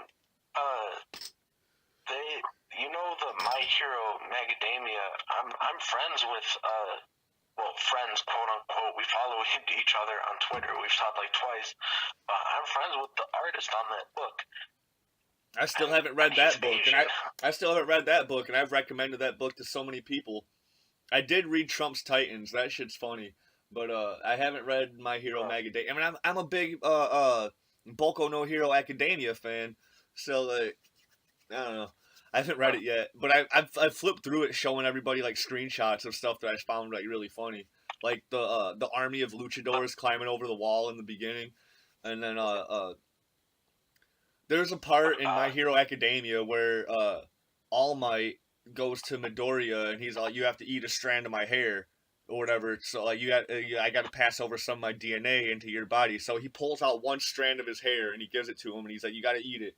And then so when they do that in Trump, when he pulls off his whole wig and he has another wig underneath it, and he's like, "Eat my hair," and he like stuffs it in Mike Pence's mouth. Like, that shit is hilarious. Here's where I was going with that book. Is that dude? He's Asian, okay? The guy that drew that's Asian. Yeah. And some of these people call him a supremacist. I'm like, where do you get your balls? I'm like, how is he a white supremacist? Like the book is like the book is it's spoofing Trump. It's making fun of Trump and all that shit, dude. It's like some I guess it's making him seem like he's a super badass or whatever. But it's a whole spoof book, dude. Like how is he getting labeled a white supremacist when he's making a spoof book? Exactly. So like the person that messaged me that is like, you did not just back this. We're cool. We're like somewhat friends, and they're like, I thought you liked actual diverse books, and I'm like, I do, but I don't know how you could say this book isn't diverse. There's a black guy right on the cover. There's a black guy right on the like, okay, I don't know if it's the cover, but it's like the first page you see for the promo art. It's like there's a black guy front and center. but I told this person, I told them, I'm like, I'm not racist, I'm not sexist. I told them if they flip through my novels, they flip through my comic scripts, I told them 75% of my main characters are female. I told them they could look at my hero comic I write. The guy is black. I told them I have a lesbian love story that I plan to write eventually. It's one of the few titles I haven't started yet. And I'm like, I like different viewpoints, but there's nothing wrong with Jawbreakers. Just because you don't like some of the reviews the guy gives books. Yeah. And like he does this. He'll say some things. He does go over the top. You know, like where you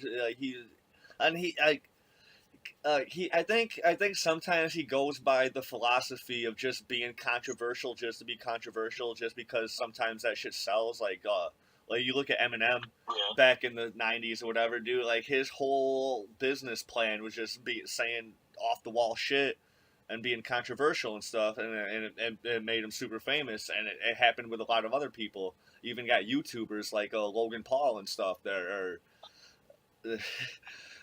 And so it's just the thing, man. Like he went out there and pushed some buttons. Some of it is stuff that he might actually believe or whatever. But dude, fuck, man. Like whatever happened to free speech and just like letting people say what if you don't want to support him or don't listen to what he says, then don't do it, dude. That's all you have to do is just not do it. Whatever, like.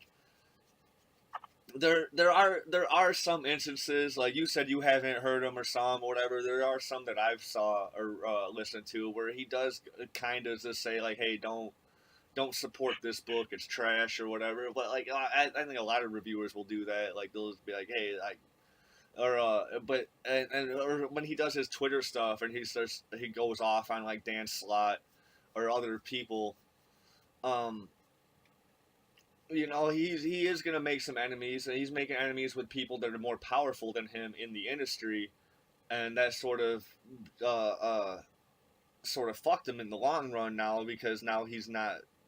He has to fight a good struggle and fight to get his book published now, um, and maybe he should have waited to start talking some trash or whatever, or like I don't know.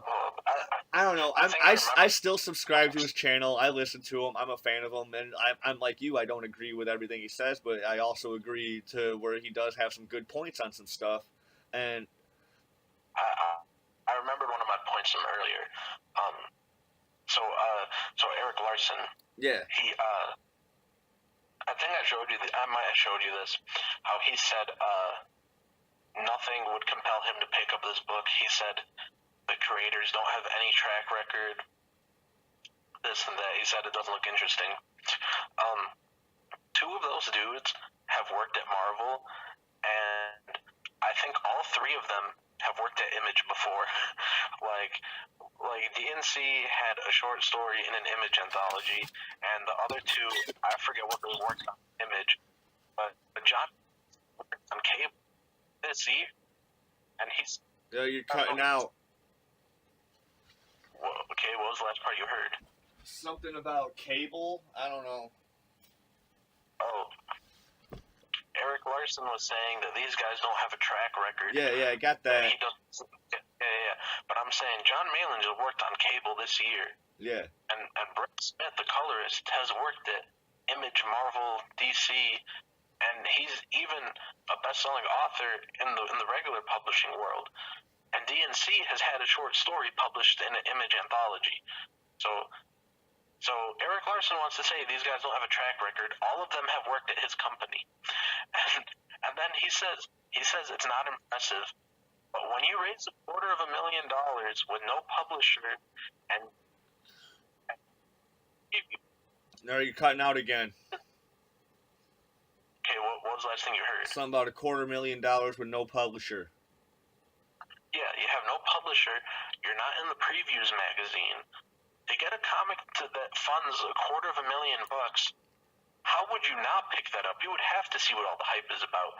So, and that just bothers me because Eric Larson told me personally, Image seeks out new voices. Yeah. But then he says, I've never heard of him. It must not be good. I tagged him in like 2 or 3 tweets about that. I want to get to the bottom of this. Yeah. Does Image seek out new voices, or no? You have to have heard of them first because it's one or the other. That doesn't make sense if you seek out new, like how you you have to hear of a new, like no, that doesn't make sense. So. So it worries me. And this might be one of our last points, but because we've been going for like probably an hour and a half. This is the longest on the road episode we've ever had. That's because we're off the road. Yeah, we've had a couple. We've had a couple where we're off the road, and we still like, this one's been really fun though. It has been, but I kind of want to go to sleep. But yeah, I need to watch the new One Piece. But here's my my last point, pretty much, is okay. So they want to gatekeep. They all want to gatekeep. They don't want this industry back to selling 500,000 copies an issue, and that's what I'm after. I'm after getting our industry back to there. That's what I want. I want a healthy industry. I want Marvel books to sell 500,000. I want DC to sell 500,000. I want Image to sell 500,000 or even more. And so I want to get in. I want to publish my books with Image. They're my favorite company. But if they're gonna gatekeep, because I watch like 7 YouTubers that they don't. You know how petty that is? I probably watch like 7 YouTubers. All of them are hated in the comics community. and they want to gatekeep if you watch them. If they want to keep out, my goal is still image, but if they want me out, I'll learn to publish. I'll learn to publish, and I'll sell like 10 copies. I don't care if I sell 10 copies as long as I get my stories out there. I think my first book will sell 100 copies. Okay. I'm being totally realistic. I'm selling 100 copies. No, I'm not being realistic in the sense of saying 10. I'm using that just to say low. Yeah. I know what you're saying. Like you'll just be happy just to have like somebody reading it. Like, because if they want to be so petty, I don't want to be there. Like if they're gonna gatekeep to keep me out, I will self-publish. I will sell a few copies as long as I get my stories out there, and instead of being in a community that doesn't even want me there, Yeah. Like, I don't even see how anybody would want to be a part of a team like that. There's been a lot of controversy going down with a YouTube channel that I follow called Channel Awesome, where they have a lot of shows like The Nostalgia Critic and Tamara's Never Seen, and they had a bunch of other stuff. And apparently, like, throughout the history of this place or whatever, they've been really, like, cliquey.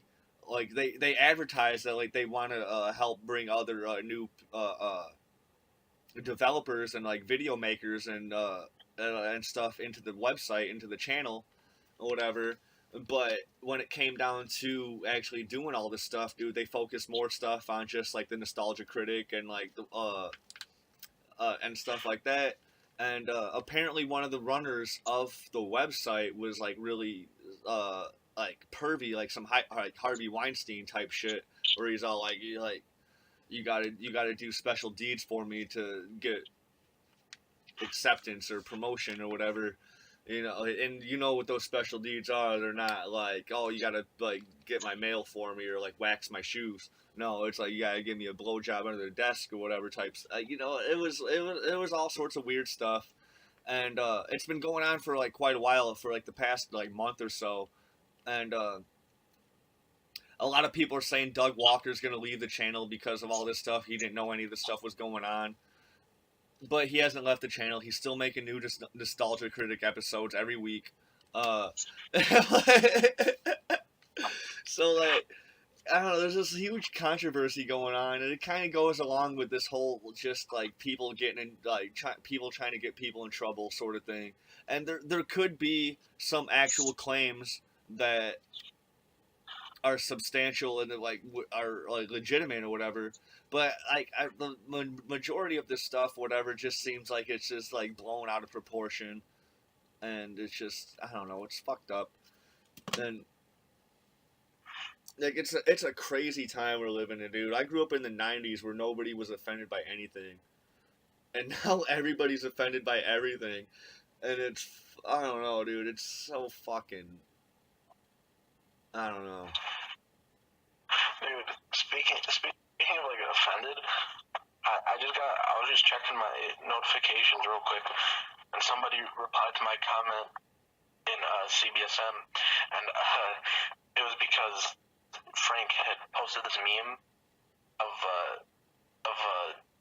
Thanos, but I'm not going to really get into it, but it was about Dominicans, and I just commented in quotes as a joke. I'm like, this is offensive, and some dude just replied to my comment. He's like, is this a joke? Can't tell, internet.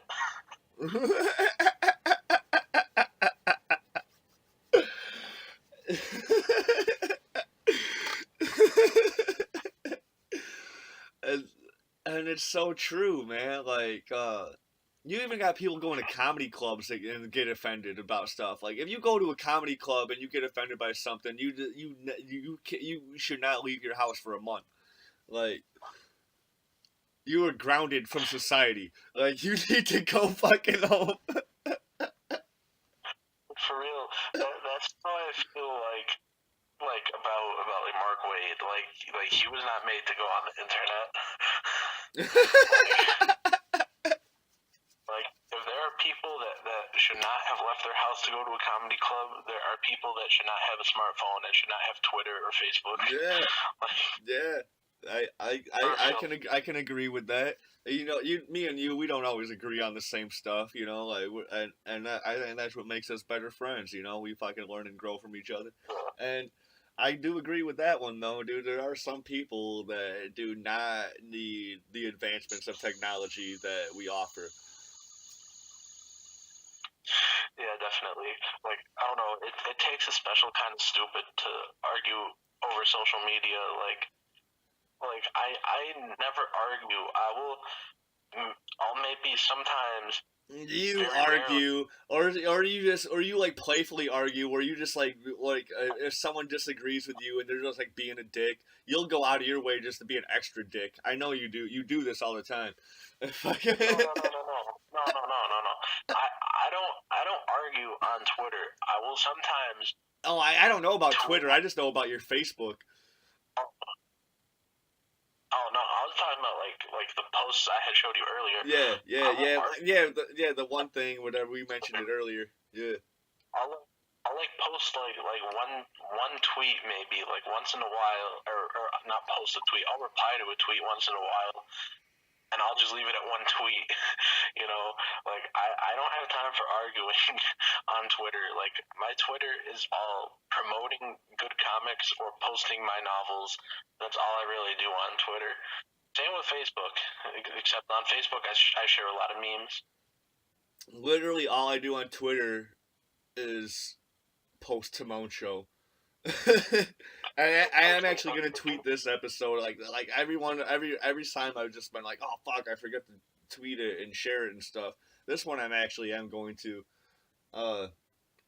I want everyone to watch all the shows on my channel, because they're all fun, they're all great. I'm starting a new one. I have like temporarily canceled social media news and Timon answers everything, but I'm starting a new one with Jeremy where we're gonna do film reviews. And I think our first one is gonna be Super Troopers 2. Okay, and here while we're still loosely on the topic of social media, Yeah. Another thing these people don't understand is they have the biggest and best advertising tool in the history of existence right in their hands. Yeah. And instead of using it to reach thousands of people, be like, hey, I got a new book out. I got all this shit out. Like, no, they're just gonna use it to block people and fucking. If I had a comic out today, all I have are scripts. If I had a comic coming out, self-published or with a publisher, I would look at that crowd that just raised $250,000 in 1 month. I would look at that crowd and I will be like, wow, they are very hungry for these good comics, for this product. I would try to market to those people. You can market to those people and more instead of using a block bot. If I saw people spending money on comics, posting it with hashtag moving the needle, I would market to those people. You know? Yeah. Market to the entire planet. But these people choose to block bot, and they don't want money. I don't get this. This is so strange to me. Like, every day after I self-published my books, I would take copies with me to college, and I'm shy, so I wouldn't always approach people, but most days I would try to approach people and try to sell my book. That's why I needed a vehicle. I needed to go out to your college with you, and I needed to be the face of your book and be like, yo, man, my buddy bought this book, or my buddy wrote this book, freaking self-published. You can't get it in any stores. You can buy it on Amazon, or you can buy it from us right now. You know, I would have gotten in people's faces. I wouldn't have been too like abrasive or whatever. But you know me. You know how I can just like, I just have that way where I can just go up and just do some shit. And I probably wouldn't have sold many books, but I probably would have got you a couple more sales. Yeah, and that's the thing is like I can't understand not wanting books to sell, and I rarely see any promotion. All I see is a lot of segregation from people that claim to hate segregation. I don't under. It's a backwards industry. All I want is to sell books. That's my goal. My books are $13 and $9 on Amazon right now. My goal is to get $13 or $9 or both from you. That's my goal for everybody, and not just their money, but I want them. I want them to enjoy it. I bought 5 copies of your first book. Yeah, I want people to buy my book, and I want them to enjoy it.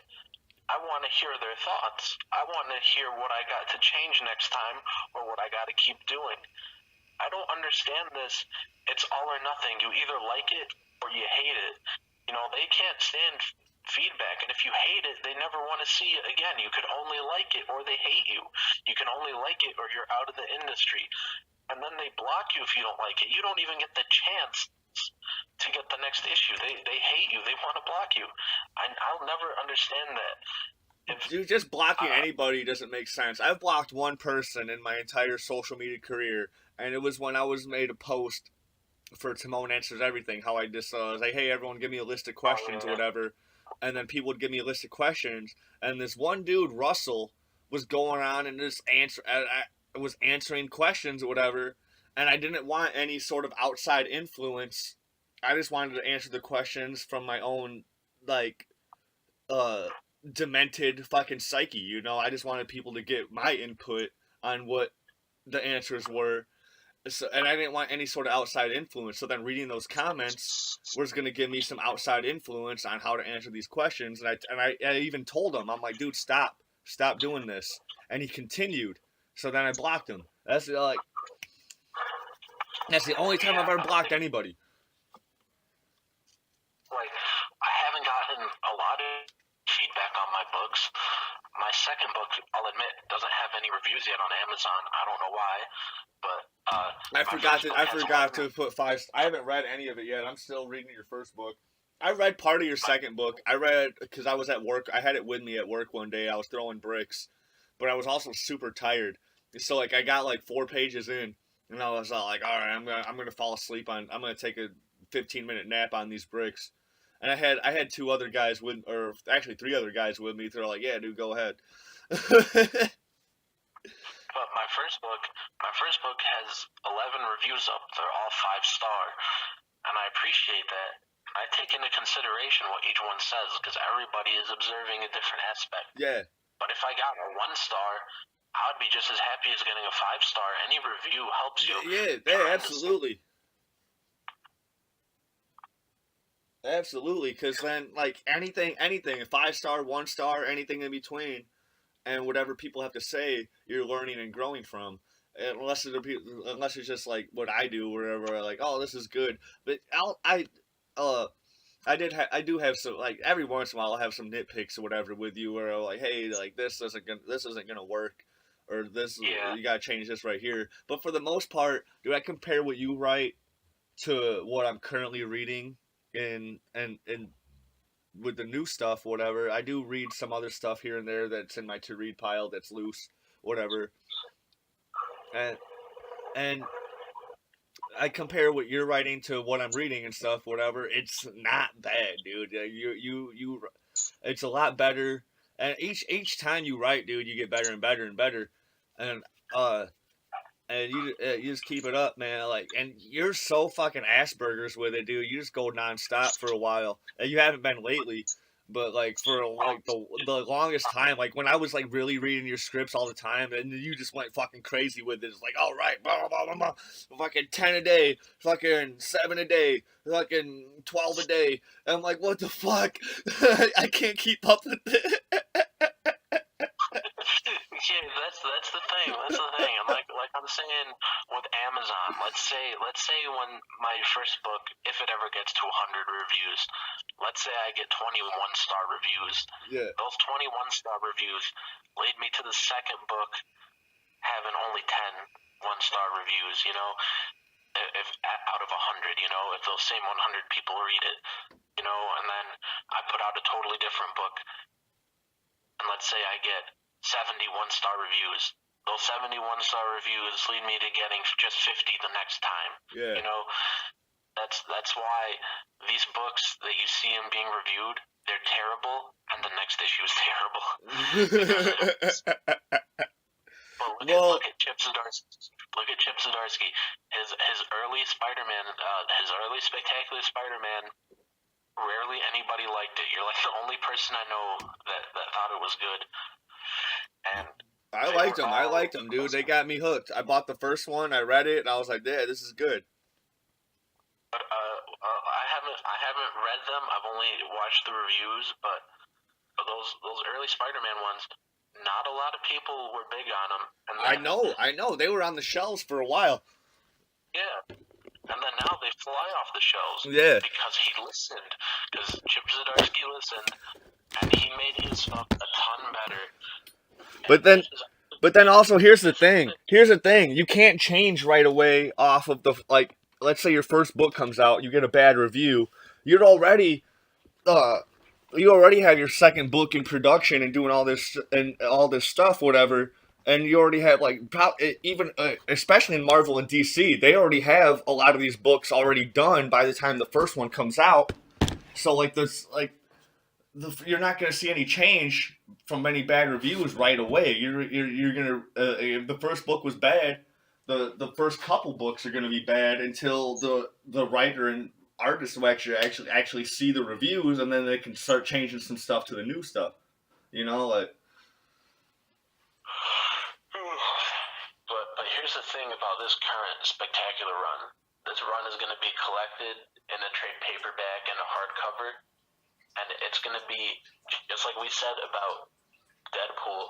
When you read it in 20 years, if you have a kid or you have a nephew or somebody, and in 20 years from now, you know, you pull that book off the shelf and you hand it to them, it's going to be just as good in 20 years reading this Chip Zdarsky run as it is reading it today. Same thing with Batman White Knight. Same thing with Mr. Miracle.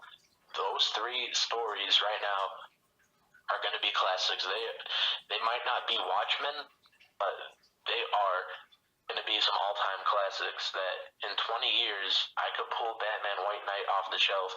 I could pull Mr. Miracle off the shelf. I'll pull this Chip Zdarsky Spider-Man and this Chip Zdarsky 2-in-1. All four of those are going to be all-time classics. 20 years from now, I'll read them again, and they'll be just as good as they were today. Yeah. Absolutely. And I don't know if I could say the same with the same thing about Betty and Veronica Vixens. It's coming out of the era. This is totally like a social justice book where you got all the women from the Archie canon just being like totally badass or whatever. Like even Midge, she's like badass, but she's like really super shy about it. Like,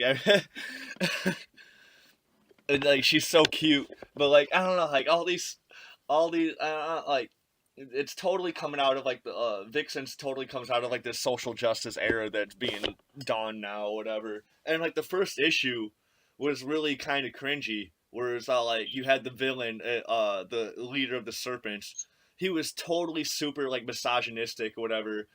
And then his girlfriend, obviously she was into this at one point because this dude is like totally like he's like this all the time.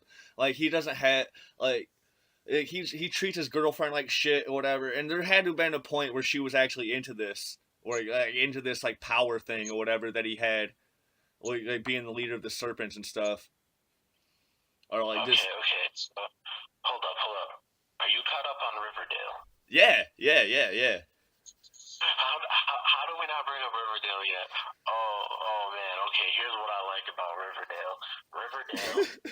They do the big reveal in the second to last episode of their seasons. That's when we get the big reveal. Yeah. And then I love that so much because Walking Dead, you know, you don't get that big climax till the last episode, the last 5 minutes.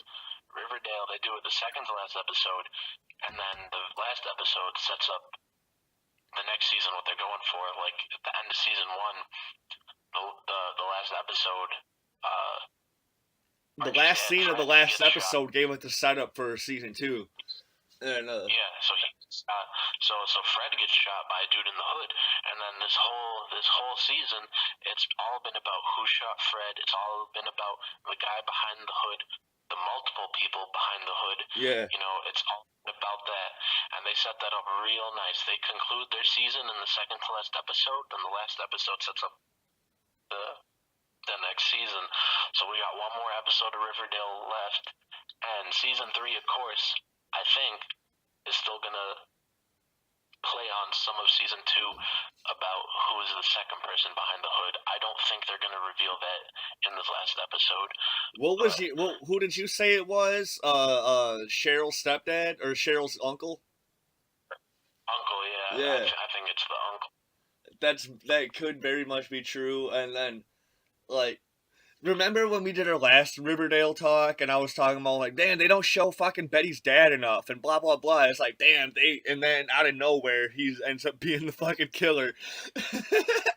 I was like, damn, dude, they did that so geniusly. Like they made it turn into a guy that we don't really see much of, but he's still a big character in the show. Like, oh my god, it was a genius thing.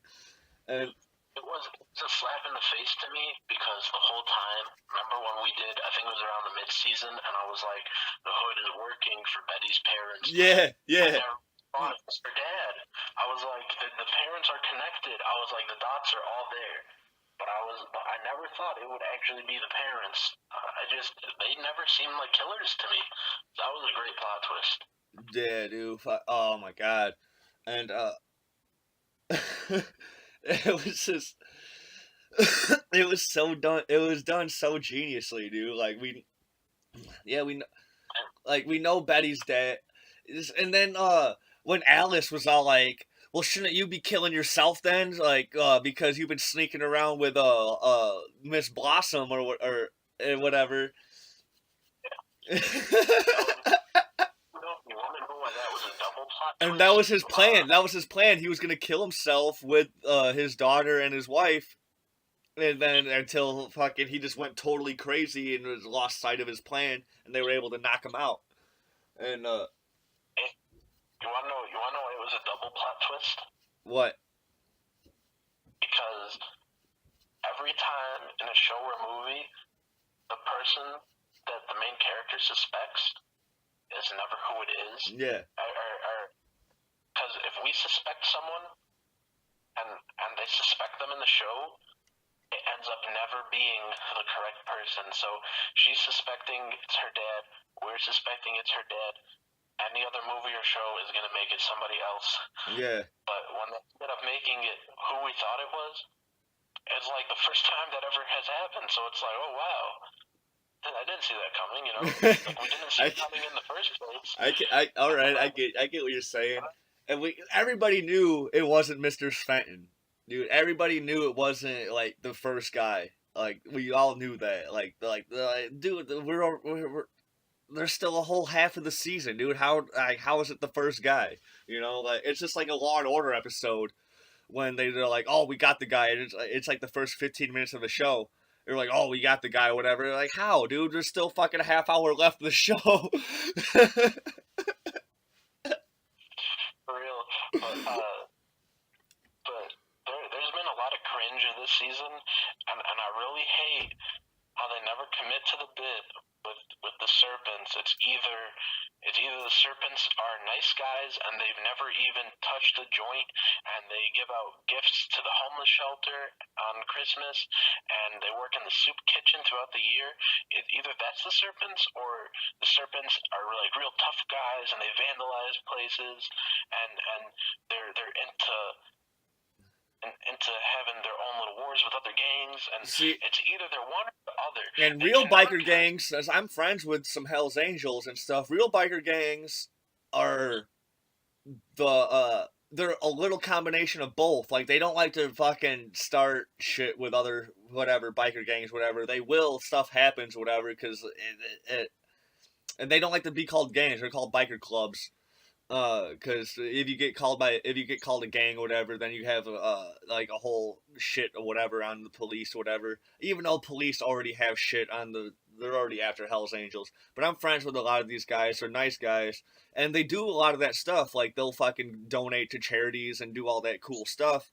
But and then they'll also party really fucking hard. Do a lot of fucking drugs and drink a lot and do like so like there's a combination of both when you actually know real biker club people, real biker gangs people, and I get what you're saying. How like with the serpents, like like like in the beginning they were dealing jingle jangle, they were doing that shit, and they were like,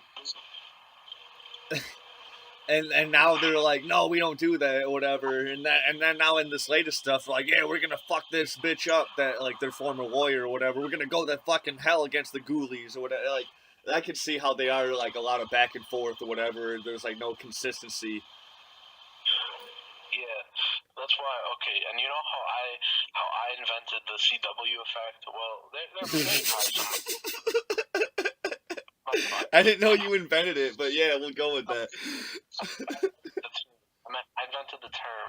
I meant like there's probably somebody that probably somewhere has said it before, but yeah, you know how I started that term CW effect? Yeah. You know, my brother started another term. He calls it the Netflix effect, where he says like Netflix originals are like really overrated. Yeah, they are. They really are. They're good. They're not bad, but like there are few gems. Like if you've seen Atypical, great show. If you've seen Before I Wake, phenomenal movie. There's some that are slipping me that are like real good originals that like Bright was okay. You say? I said Bright was okay. Death Note was okay. Reasons Why actually was not bad. Which was? It wasn't. 13 Reasons Why. Yeah, they're getting a second season. That doesn't make any sense. But all right, let's do it. The first season wasn't bad. I wouldn't say the first season was like spectacular, but the first season was actually alright. There were so many people that were like blown away by the first season. I was like, what the fuck, dude? Like, let me write a fucking TV show, dude. I can blow some motherfuckers away. But he is totally right when it comes to Stranger Things, or when it comes to this new show called On My Block. I watched the first episode of this On My Block show. I was bleeding from the eyes. Dude, I get so much shit about Stranger Things when I'm like, dude, it's not really that. Like, I tell people, I'm like, dude, I like the show, but it's not worth the hype. And people are like, oh man, how could you say you don't like the fucking show, man? Well, I'm like, did you not read what the first sentence I said was? I like the show, but it's not worth the. I haven't seen the first season since like it came out, and I never bothered with the second one. But the first season was so dumb. It's like essentially some kid is in another dimension, so all the other kids take a big like pool and they put a bunch of salt in it, and somehow that solves everything. And excuse me, and they like figure this out because they randomly call some dude on the phone, and he's able to explain this like big mathematical problem to them over the phone with all the salt they need for this project. And they call their teacher. They call their teacher, who's got their back. He's on their nuts. And I have no clue like what 11 even was. I have no clue what she could do or who she's supposed to be. You find more about that in the second season. There's more experiment kids. You run into 13, and she can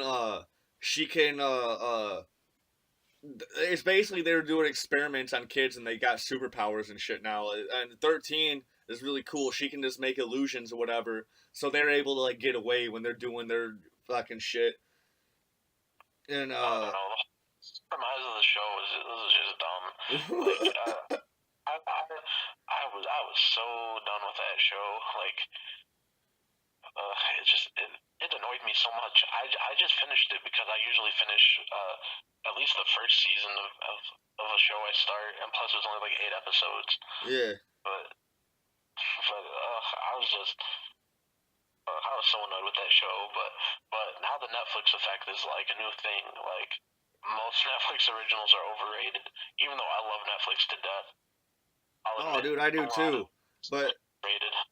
I'll tell people like Daredevil isn't that great, and I get a lot of shit for that. I'll tell people fucking like a lot like the only Marvel Netflix show that was like really good to me was Luke Cage. That one was actually like phenomenal to me, and all the other ones were just like, eh. Episode, I couldn't. I love Marvel to death. I love them more than DC.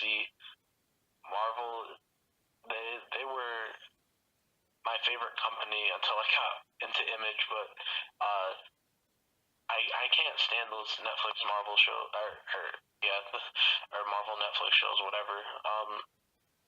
I really can't stand them. Daredevil, super boring. Only saw the first season.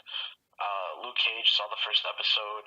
Jessica Jones, I watched the first like 2 or 3, and I gave up. Jessica Jones is actually like a really boring show, and a lot of people put that as like their favorite. And I'm like, the only thing that had going for it was Purple Man. Like Purple Man's performance was phenomenal. David Tennant, former Doctor Who, his performance was actually like really fucking good, and he was kind of a terrifying villain. And but like the only scenes that I really liked in Jessica Jones were with him in it, and for a long time I didn't even want to express that feeling because then I'm like, oh, you're just sexist or whatever. I'm like, no, I'm not at all, dude. I like. I don't know when we got so weird as a society, like nobody could take criticism. It's all those. It's okay. Here's where it comes from. It comes from uh, when my generation, when we wouldn't get a trophy, and all our parents were like, "My child shows up. He deserves a trophy." Oh, dude, no, So we had participation trophies when I was a kid too. So like, and we have a good 11 years on each other. So like, when I was a kid, we had the same shit. It just like, hold up. It's because all those parents were like, "My kid shows up. He or she deserves a trophy." So they gave us trophies, and then all the people that grew up getting they were used to getting trophies. They all became so like entitled to where like if something doesn't go their way, they just pout. They make up excuses, you know, yeah. like they act worse than my niece. My niece is 6. This is the first time I've seen her in like 2 years. Last time I seen her was the time you seen her when you were at the party at my house. That was the little one, right? Yeah, the real little one. And if something doesn't go her way, she like pouts. But then she's over it in 5 minutes. And it's like we have these grown adults that they pout and they won't stop pouting and they throw a fit. And then they got like 10 rants on social media, on like Facebook and Twitter, and then they go on Snapchat, and then on their story they're like, I literally can't even right now. Nobody asked me about it. I'm so mad. You know, like that's how it is. I'm tired of that. Like Dude, it's like I think it's just like you don't like a book, and they see that the lead character is a female, and they're like, "Oh, it's because you're sexist." It's like, no, it's because your book sucks. And you don't know how to I think these people have existed all throughout history, but now that there's an internet, like these people have a much bigger voice, whatever. Because I was just the other day, I was working at the grocery store, and I'm ringing up some stuff, whatever, and there was 2 things that she had that I could punch in the tray code for that it goes by weight, and I stacked the 2 trays on top of each other, and I start punching in the code, and she's like, "No, do one at a time. You guys know better." And I'm like, "What are you talking about?" And she's like, "Just do one at a time." And so I did. I did one at a time, and I'm like, "Ma'am, it's not gonna make any much of a difference because these trays don't weigh anything." And and she's like, "Yeah, they do. Yeah, they do." So then I still did what she said, and I rang up all her stuff, whatever. And then after I rang up her stuff, she goes and tells my boss on me. So then the next person in line, me and him are we're making fun of that lady. We're fucking like talking jokes, or whatever. He has some stuff that he has to have weighed or whatever too. He's like, make sure you weigh the whole thing, or whatever. He's just talking shit. He's just being a funny guy. And so I start cracking up, and then my boss shows up in the line, and she's like, you have to weigh each tray code separately because in the code it takes out the amount of what the tray weighs. And I'm like, but Lisa, these trays don't weigh anything. Like, I've had people come in my line, and I'm saying this in front of like a whole line of customers. I'm like, I've had people come in my line where they have some stuff in their tray, and the register won't even ring it up because what they have in the tray doesn't weigh enough for what the register needs as a minimum weight. And she's like, it still has a thing in it that knows how much the things weigh. So then after she left and I had a lot of free time, this is one of the nights I was working till midnight. I went to the salad bar and I grabbed all the trays they had. Like, not all the trays. I grabbed 2 of each tray they had and I weighed them all. And I even put stuff in them or whatever to see if it actually does what she says. Like, if you punch in the tray code, it takes out the weight of the tray. But I stacked 2 trays on top of each other, and on my scale it said 0.03 pounds. So like if you're buying something that's $1 a pound, you're gonna pay, like, since I stacked the 2 trays on top of each other, if it did subtract the amount, you're gonna pay 1.5 cents more than what you're gonna pay. Yeah, like, okay, that's funny. That really is funny. So there's and this was an old woman that was like, so there's entitled people throughout all the generations, whatever, but we're just seeing more of them now because we have the internet and all this stuff. Everyone has a bigger voice. That's true, but I think it increased a lot, especially lately, because I remember, well, I didn't have a smartphone until I started college in 2014. Now I feel old because I graduate in a few days, but before that, you know, so granted, I wouldn't have social media on me 24/7, but whenever I'd get on like Facebook or YouTube or whatever, all I would see, like, I would rarely ever see anything political. I'd see cat memes. I'd see like those normal memes. That's all I'd see. I would rarely ever see anyone talk about politics. I would hardly see people get offended. And then it's like now, as of like maybe 2016. Yeah, it's about when that shit started. Suddenly, I can't go 2 feet without like somebody who has the side of their head shaved and their hair is like pink and green at the same time, and they have a weird comb over, and I don't know if they're a boy or a girl, and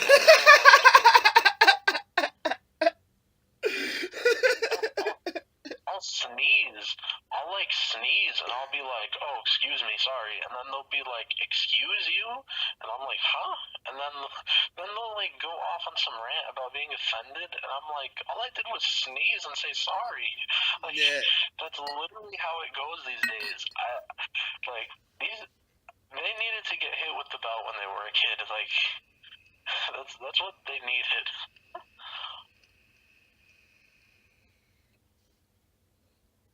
I grew up as a straight white male my whole life, so I never knew what the meaning of offensive was.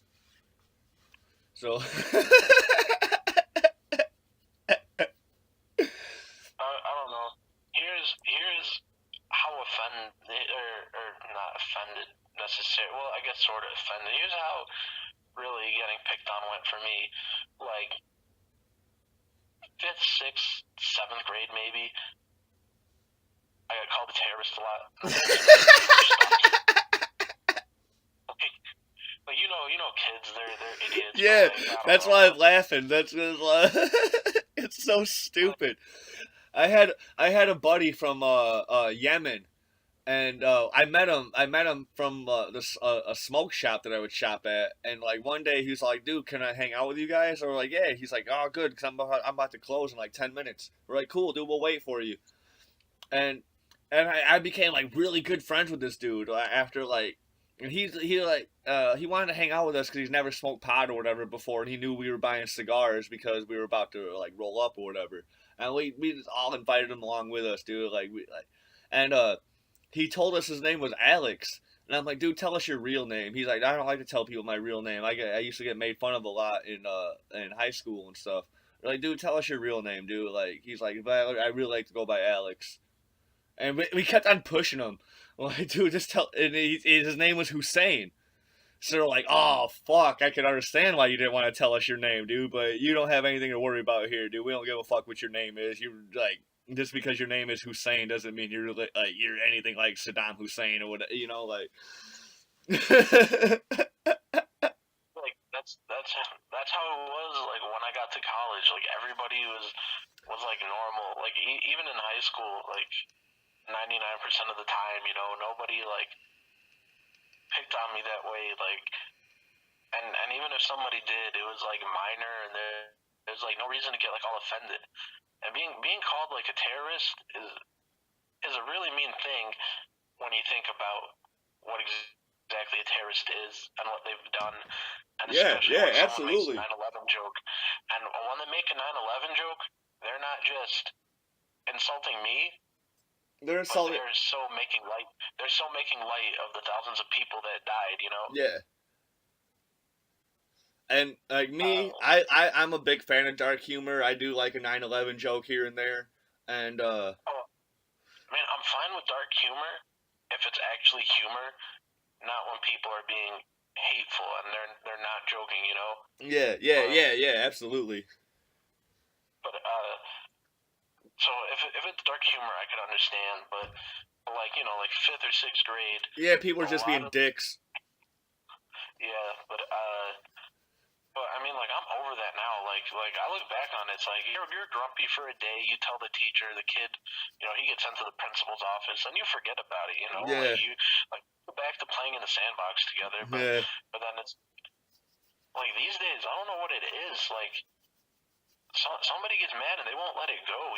yeah, Or they try to dig up stuff from like 20 years ago and they try to get you in trouble for that. Like I had just seen on Sports Center some kid, I think it was like football or something, had gotten drafted, and then they seen like somebody found on his Twitter from when he was like 15 that he posted like a song lyric that had the N word in it, and yeah, I'm like, he was 15 and it's a song lyric. Why are we talking about this? yeah. Like, let's play. He's not 15 anymore. Dude, I was in junior high. I probably said this on a previous episode. I'm pretty sure. I know I've told you this story. I was in junior high. I drew a picture of this kid Nick, and it was a really good picture. It looked exact. It looked really like a lot like him. Like even my buddy Rod, who was like really critical on people's art back then in seventh grade. Uh, even because he was actually a really good artist. So like, if like I took his criticism good. Like I showed it to him. He's like, dude, that picture is hilarious. It looks just like him. But the teacher saw me drawing it, and the picture had the kid Nick, and he's holding a gun, and there's a caption on it. Like he's saying, he's like, "I'm gonna shoot you," but it's not directed towards anybody. It just like I just felt like drawing Nick, and I felt like drawing someone holding a gun. That's really all it was. Like I was practicing my art, and I was practicing like just drawing people that I could see in my classroom. So like that's just what I was Yeah, doing, and I didn't get in trouble for drawing in class. No, that's not what I get in trouble for. I get in trouble for drawing a kid holding a gun, and it's not just any average random kid. It's a kid that attends the school as well. So the teacher sees that, she gets all sorts of like, she crumbles it up and throws it away, and then while she's not looking, someone grabs it from the trash can and uncrumbles it and gives it back to me. So that was really cool, but I got so much shit for it. I think I might have even got suspended for 3 days. I don't remember. It's so long ago. Uh, there's a lot of shit I got suspended for back in junior high. Uh, but if that would have happened today, if that would have happened today, oh, I don't know what the fuck I would have went through, dude. I would have went through a lot more. I probably would have had to go seek counseling and all sorts of other shit, dude. Like, oh my god, dude. Like, Yeah, dude. Like I had seen recently on the Facebook memories. I had seen recently. I had posted a joke that was like a racial joke, and it was super as lighthearted as possible. It was yeah. like it just had like a silly punchline that I'll tell you off camera. Even though it's no big deal, I could tell you on camera. It wouldn't make a difference, but there's no need to tell you, to tell the viewers what it was. And I looked at it and I was like, this is a super funny joke. I sent this to somebody else. And I sent a screenshot of it. Like, can you imagine what would happen if I posted this today? Like all of a sudden I'd be like xenophobic, and that's what they'd call me, and it would probably get reported, and I'd probably be banned from Facebook for like 20 days.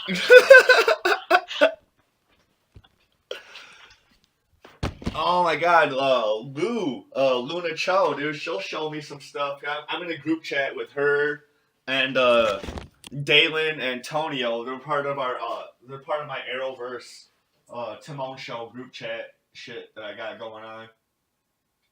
And she'll randomly post some stuff from some art groups. Like, she's like, dude, these people got banned from this art group for posting like a semi-nude that's not even like sexually fucking erotic, but then they let all these other dudes or whatever post these fucking pictures. They're like super sexual, and they'll be semi-nudes or whatever also. And it's not like real nude, it's drawings. And there's this like, I don't know, they're like these groups are super cliquey. They'll allow some shit and they won't allow other shit just because it's from someone they don't know or whatever, or it might be someone that's better than them at art or whatever. Like, it's this Facebook shit's getting so fucked up, dude. Like, I'm getting to the point where I'm just like not gonna follow any groups anymore, and like there's like on Twitter, there's this one comics. In quotes, I'm saying this, they're a pro. They're not really a pro, even though they work at like DC. But they're a pro in quotes, and I say that in quotes because nobody reads their books and they sell like 6,000 copies. You know, it's probably not even breaking even, and it all sits on the shelves. But there's this pro. Their name's Magdalene Visaggio. We all just say Mags, but Mags posts all this wild stuff about because they're trans and they hate cis people. It's so weird saying the word cis, but cis just means like, if I was saying I'm like a cis male, that means that I'm just a male that defines myself as a male, right? Necessary, but anyways, I just get confused by that shit, dude. I don't know what it means because I never really cared to learn. So Meg, they say wild stuff like I want to hit cis people in the face with a baseball bat, or like there's somebody, I think it was somebody else that said this. I forget who it was, but it's in some YouTube videos where they say like some other comics pro in quotes that says like, if I could hit a button that would kill every member of the GOP, I would do it in a heartbeat. Then I would just take a nap afterwards, and I'd feel so good about it. And I'm like, how are you still employed? Like, I remember one time when I was working retail at Ace Hardware, I thought I had a normal interaction with this lady, and then like 2 minutes later, my boss comes up to me and he's like, "That lady said you're in a bad mood. You have to act happier," and blah blah blah. I'm like, I didn't even know I looked like I was in a bad mood, but you know, it's like in any job, if you're like the slightest bit off, you know, you'll get talked to. But in comics, you could hate straight people, you could hate white people, you could hate Republicans, you can hate everybody and be broad about it. You could just be like, dude, I hate you, and I don't care what you have to say about it, and then boom, you still have a job. Well, no, it's more like you can hate anybody that isn't female, isn't trans, and isn't a Democrat. Like if anybody's the opposite of those, you could hate them. You could hate white people. You could hate straight people. You could hate Republicans, and you could keep your job. And you could hate all the fans, and you could still keep your job. I don't know how that flies. Yeah. Like that irks me. You don't know like to what end that irks me. I understand, dude, and we all have our favorite comic, Bill Burr, and he gets like he does those bits about like the epidemics of like gold digging whores and all this other shit or whatever. He's like, and nobody ever talks about it. And one thing about him is he doesn't get any of this backlash from the social justice and whatever. He doesn't get any of that. And but I also think because there's also a few interviews where he also backs this shit up. Or there's one interview where like he's like, "Do you think?" There's one lady's all like, "Do you think women are funny or capable of being comics?" He's all like, "Yeah." It's like women are capable of just as much of the shit that we're doing, and instead of just bitching about it, you need to go out and just do the shit and like just go out and do this stuff or whatever, and go and make your own business. Go and do that. No one's stopping you or whatever, and like so there's all this shit. Like if people are like there was also a recent thing where the Marvel, where you had what's his name, who made Terminator and the Avatar movies, but he's talking there was a thing, James Cameron, he's like these Marvel movies are all great or whatever, but like they're kind of getting overdone or whatever, and blah blah blah. It's like no one's stopping you from making fucking movies, James Cameron. You said you're trying to make 5 more Avatars, so like what the fuck? Like, go do that shit, dude. Like nobody even liked the first one, so like go make 5 more. I don't know what the hell you. And thing, while we're briefly on like women and stuff, the thing is, nobody's against having women in comics. It's just we have a few idiot women in comics, and we have idiot men in comics too. Yeah. But we have women like Gail Simone. I don't know if you read Domino #1. It's terrible, and the only reason I'm gonna bother picking up #2 is because the Greg Land cover looks super sexy. But it was Domino #1 the last month book. Yeah, sometime last month. But Gail Simone, I'll admit I haven't read a lot of her stuff, but that book was garbage. I really can't stand how she treats fans on Twitter, how she wants to be snarky with everybody, and I wonder why we have somebody like her in the industry when we really need to promote the very talented women that are nice to fans, like Fiona Staples. She draws Saga from Image. She's nice with the fans. She's a normal lady. We need more Fiona Staples. We need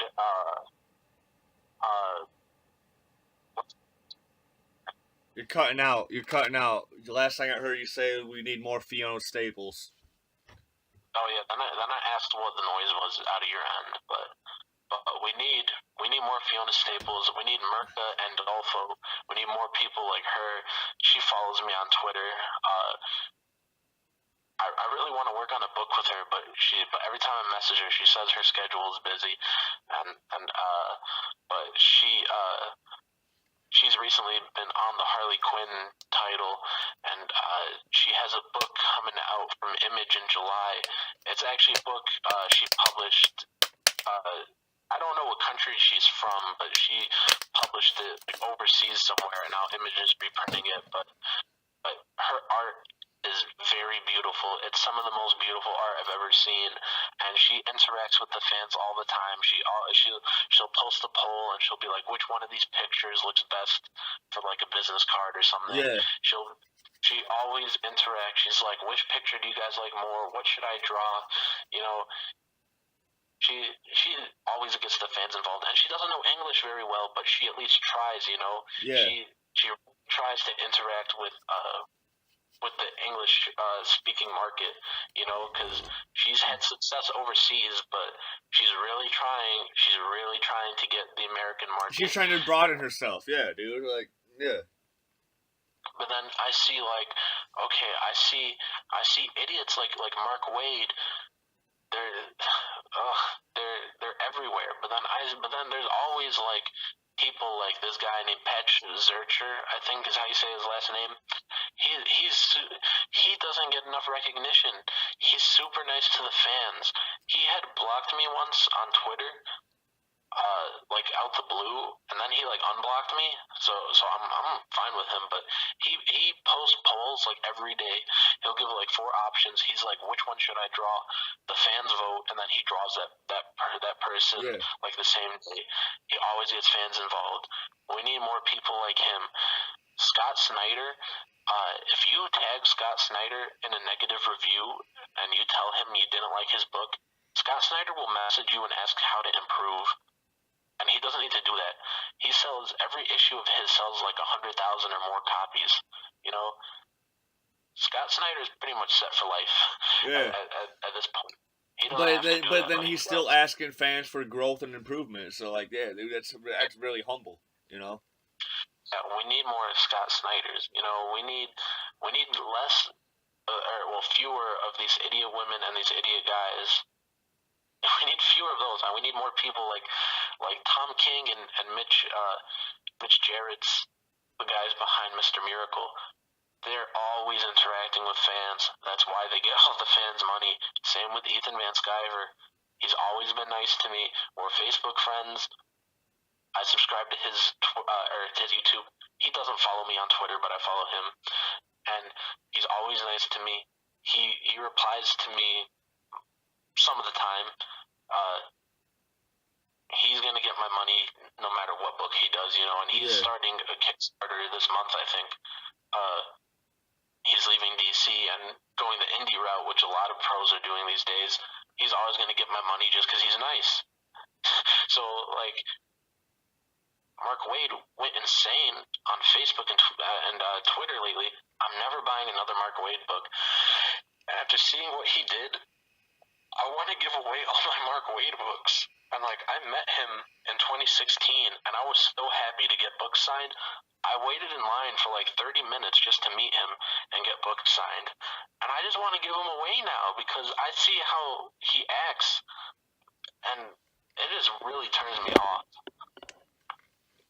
Yeah, absolutely. Like, it could just be like terrible, just being like a big fan of somebody, and then like we said before with like the Dan Slott, you hold them in such high regards, and then they just like shit on you as a fan or whatever. Like, dude, I've been supporting you for I've been part of your income. Like, what the fuck are you? Why the hell are you shitting at me? And a lot of people say this to police, whatever, too. I'm a taxpayer. Well, they're in the middle of getting arrested.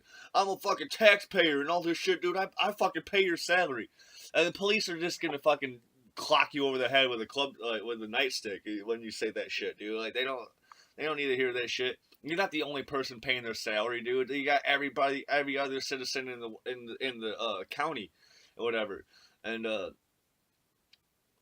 with these books, it's completely different though, dude. Like, you gotta rely on all your fans, dude. Like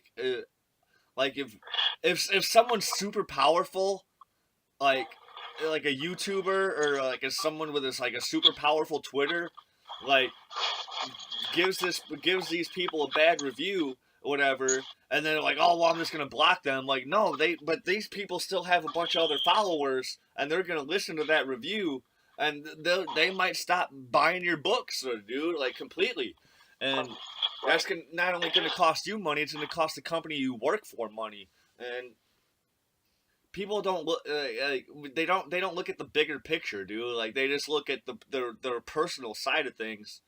And sometimes you gotta sometimes you gotta shove your personal views aside or whatever. Especially when it comes to this online shit, dude. Like yeah, you could put all your personal views in your book, whatever, all you want, but when you try to put the shit out on the online and stuff, whatever, and like you spread all this hate or whatever, dude, it's not gonna like it's the same thing with DNC, dude. Like he did spread a lot of hate, but like he did also have some good points on some stuff, and now he's getting the backlash, and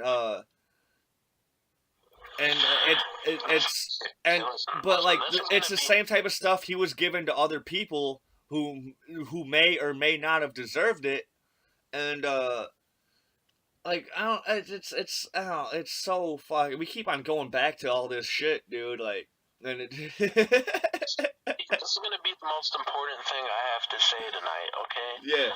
If these pros put as much time as they do hating the fans and arguing on Twitter, if they put that much time into writing and drawing, 50 stores would not have closed in 2017.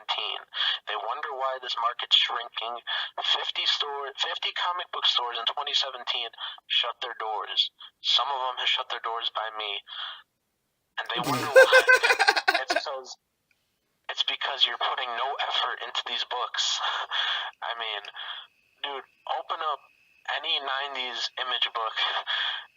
I compare that to the books today. Almost nothing holds up to that. That is like some of the gold standard. Like, those kids were so enthusiastic. They're at the height of their career. Suddenly, they're all millionaires. And you look at that early Spawn stuff, early Youngblood, early Savage Dragon, beautiful art. Compare it to today, it doesn't hold up, and that's why all these shops are closing. And like, I don't know, they think that okay, there's this dude today on Twitter that I had followed. I followed him like months ago. I don't know him, but his username is something like Sparks, the graphic novel, and I think he had some graphic novel called Sparks, and I had never read it, but I had followed the dude for, I don't know for what reason. Maybe something he said was cool, but Yeah. I seen him talking to Gail Simone today, and they're like, none of these guys that back Jawbreakers, read comics, blah blah, none of them know what they're talking about. I replied to this dude, I'm following him. I reply with pictures of the thousands of dollars I spent on comics, and I reply with those, and I say I'm unfollowing now. You know, you can't just say like this whole demographic. If we didn't read comics, we wouldn't be here in the first place. Right. I have, I don't know, 130 maybe or 140 graphic novels between me and my brother. I could easily spend $200 a month on comics. Yeah, same. And I have like 8 or 9 long boxes, and not to mention all the books I've either sold or given away. I could probably have 2 or 3 more long boxes. You know, it's a very bold statement to say your whole following is this, your whole following is that, and that's what pisses me off. Yeah. Man, like we who was that person you said? Gail Simone? It was Gail Simone talking to some dude I followed. No, who was that awesome female artist you were talking about who doesn't speak good English? Oh, that's Mirka Andolfo. Mirka, we need more of her. We need more like people who are just trying to, like, oh, this is just my demographic or whatever. No, dude, you need to broaden yourself. You need to go out there. Like, I'm writing according to you, I'm writing a fucking super phenomenal fucking female book called Super Emo Chronicles, and like, dude, I'm not a chick at all. I'm not a female at all, but I feel like I can write these fucking females justice or whatever, and like I don't know, I it's not something normally that cause like even when I write these books, I'm like, dude, I need a female editor to make sure that these are even on par or whatever. But like, I'm still trying to go out there and expand myself. Even though Super Emu is one of my babies, I've had her in my arsenal since I was 15 years old. Um, but I didn't really know how to write her and stuff back then. And now after like reading books and reading other comics, like you learn like what to do and what not to do. Um, like the only Riri Williams stuff I've ever read is stuff in Spectacular Spider-Man with Chip Zdarsky, so I don't know any of the like the crazy or whatever bad shit that she's in. I only know her from Chip Zdarsky, and I like her. I like her a lot. So, and I don't know, dude. It's like you can have some like really awesome characters, and you can have just some like people just write them in a bad way or draw them in a bad way, and then you can have the same characters be written and drawn in a spectacular way from a completely different team. So like all we got to do is you got these people that are like, this is my demographic, whatever. You got to expand beyond that demographic. You got to go. You got to push your limits as a creator. You know, like you got to keep on trying to expand and grow and learn and whatever, dude. Like, especially in these times right now where everything is just so fucked up. Yeah, but anyways, like I tried to say an hour ago, we went long on this one. And I'm exhausted, so I'm gonna like. Yeah, we can end this soon. We were gonna end this like an hour ago, I think. Yeah, so like, I mean, peace out. I'm gonna fall asleep to Sports Center. Yeah. All right. So we were off the road then? Yeah. All right. I'll talk to you later.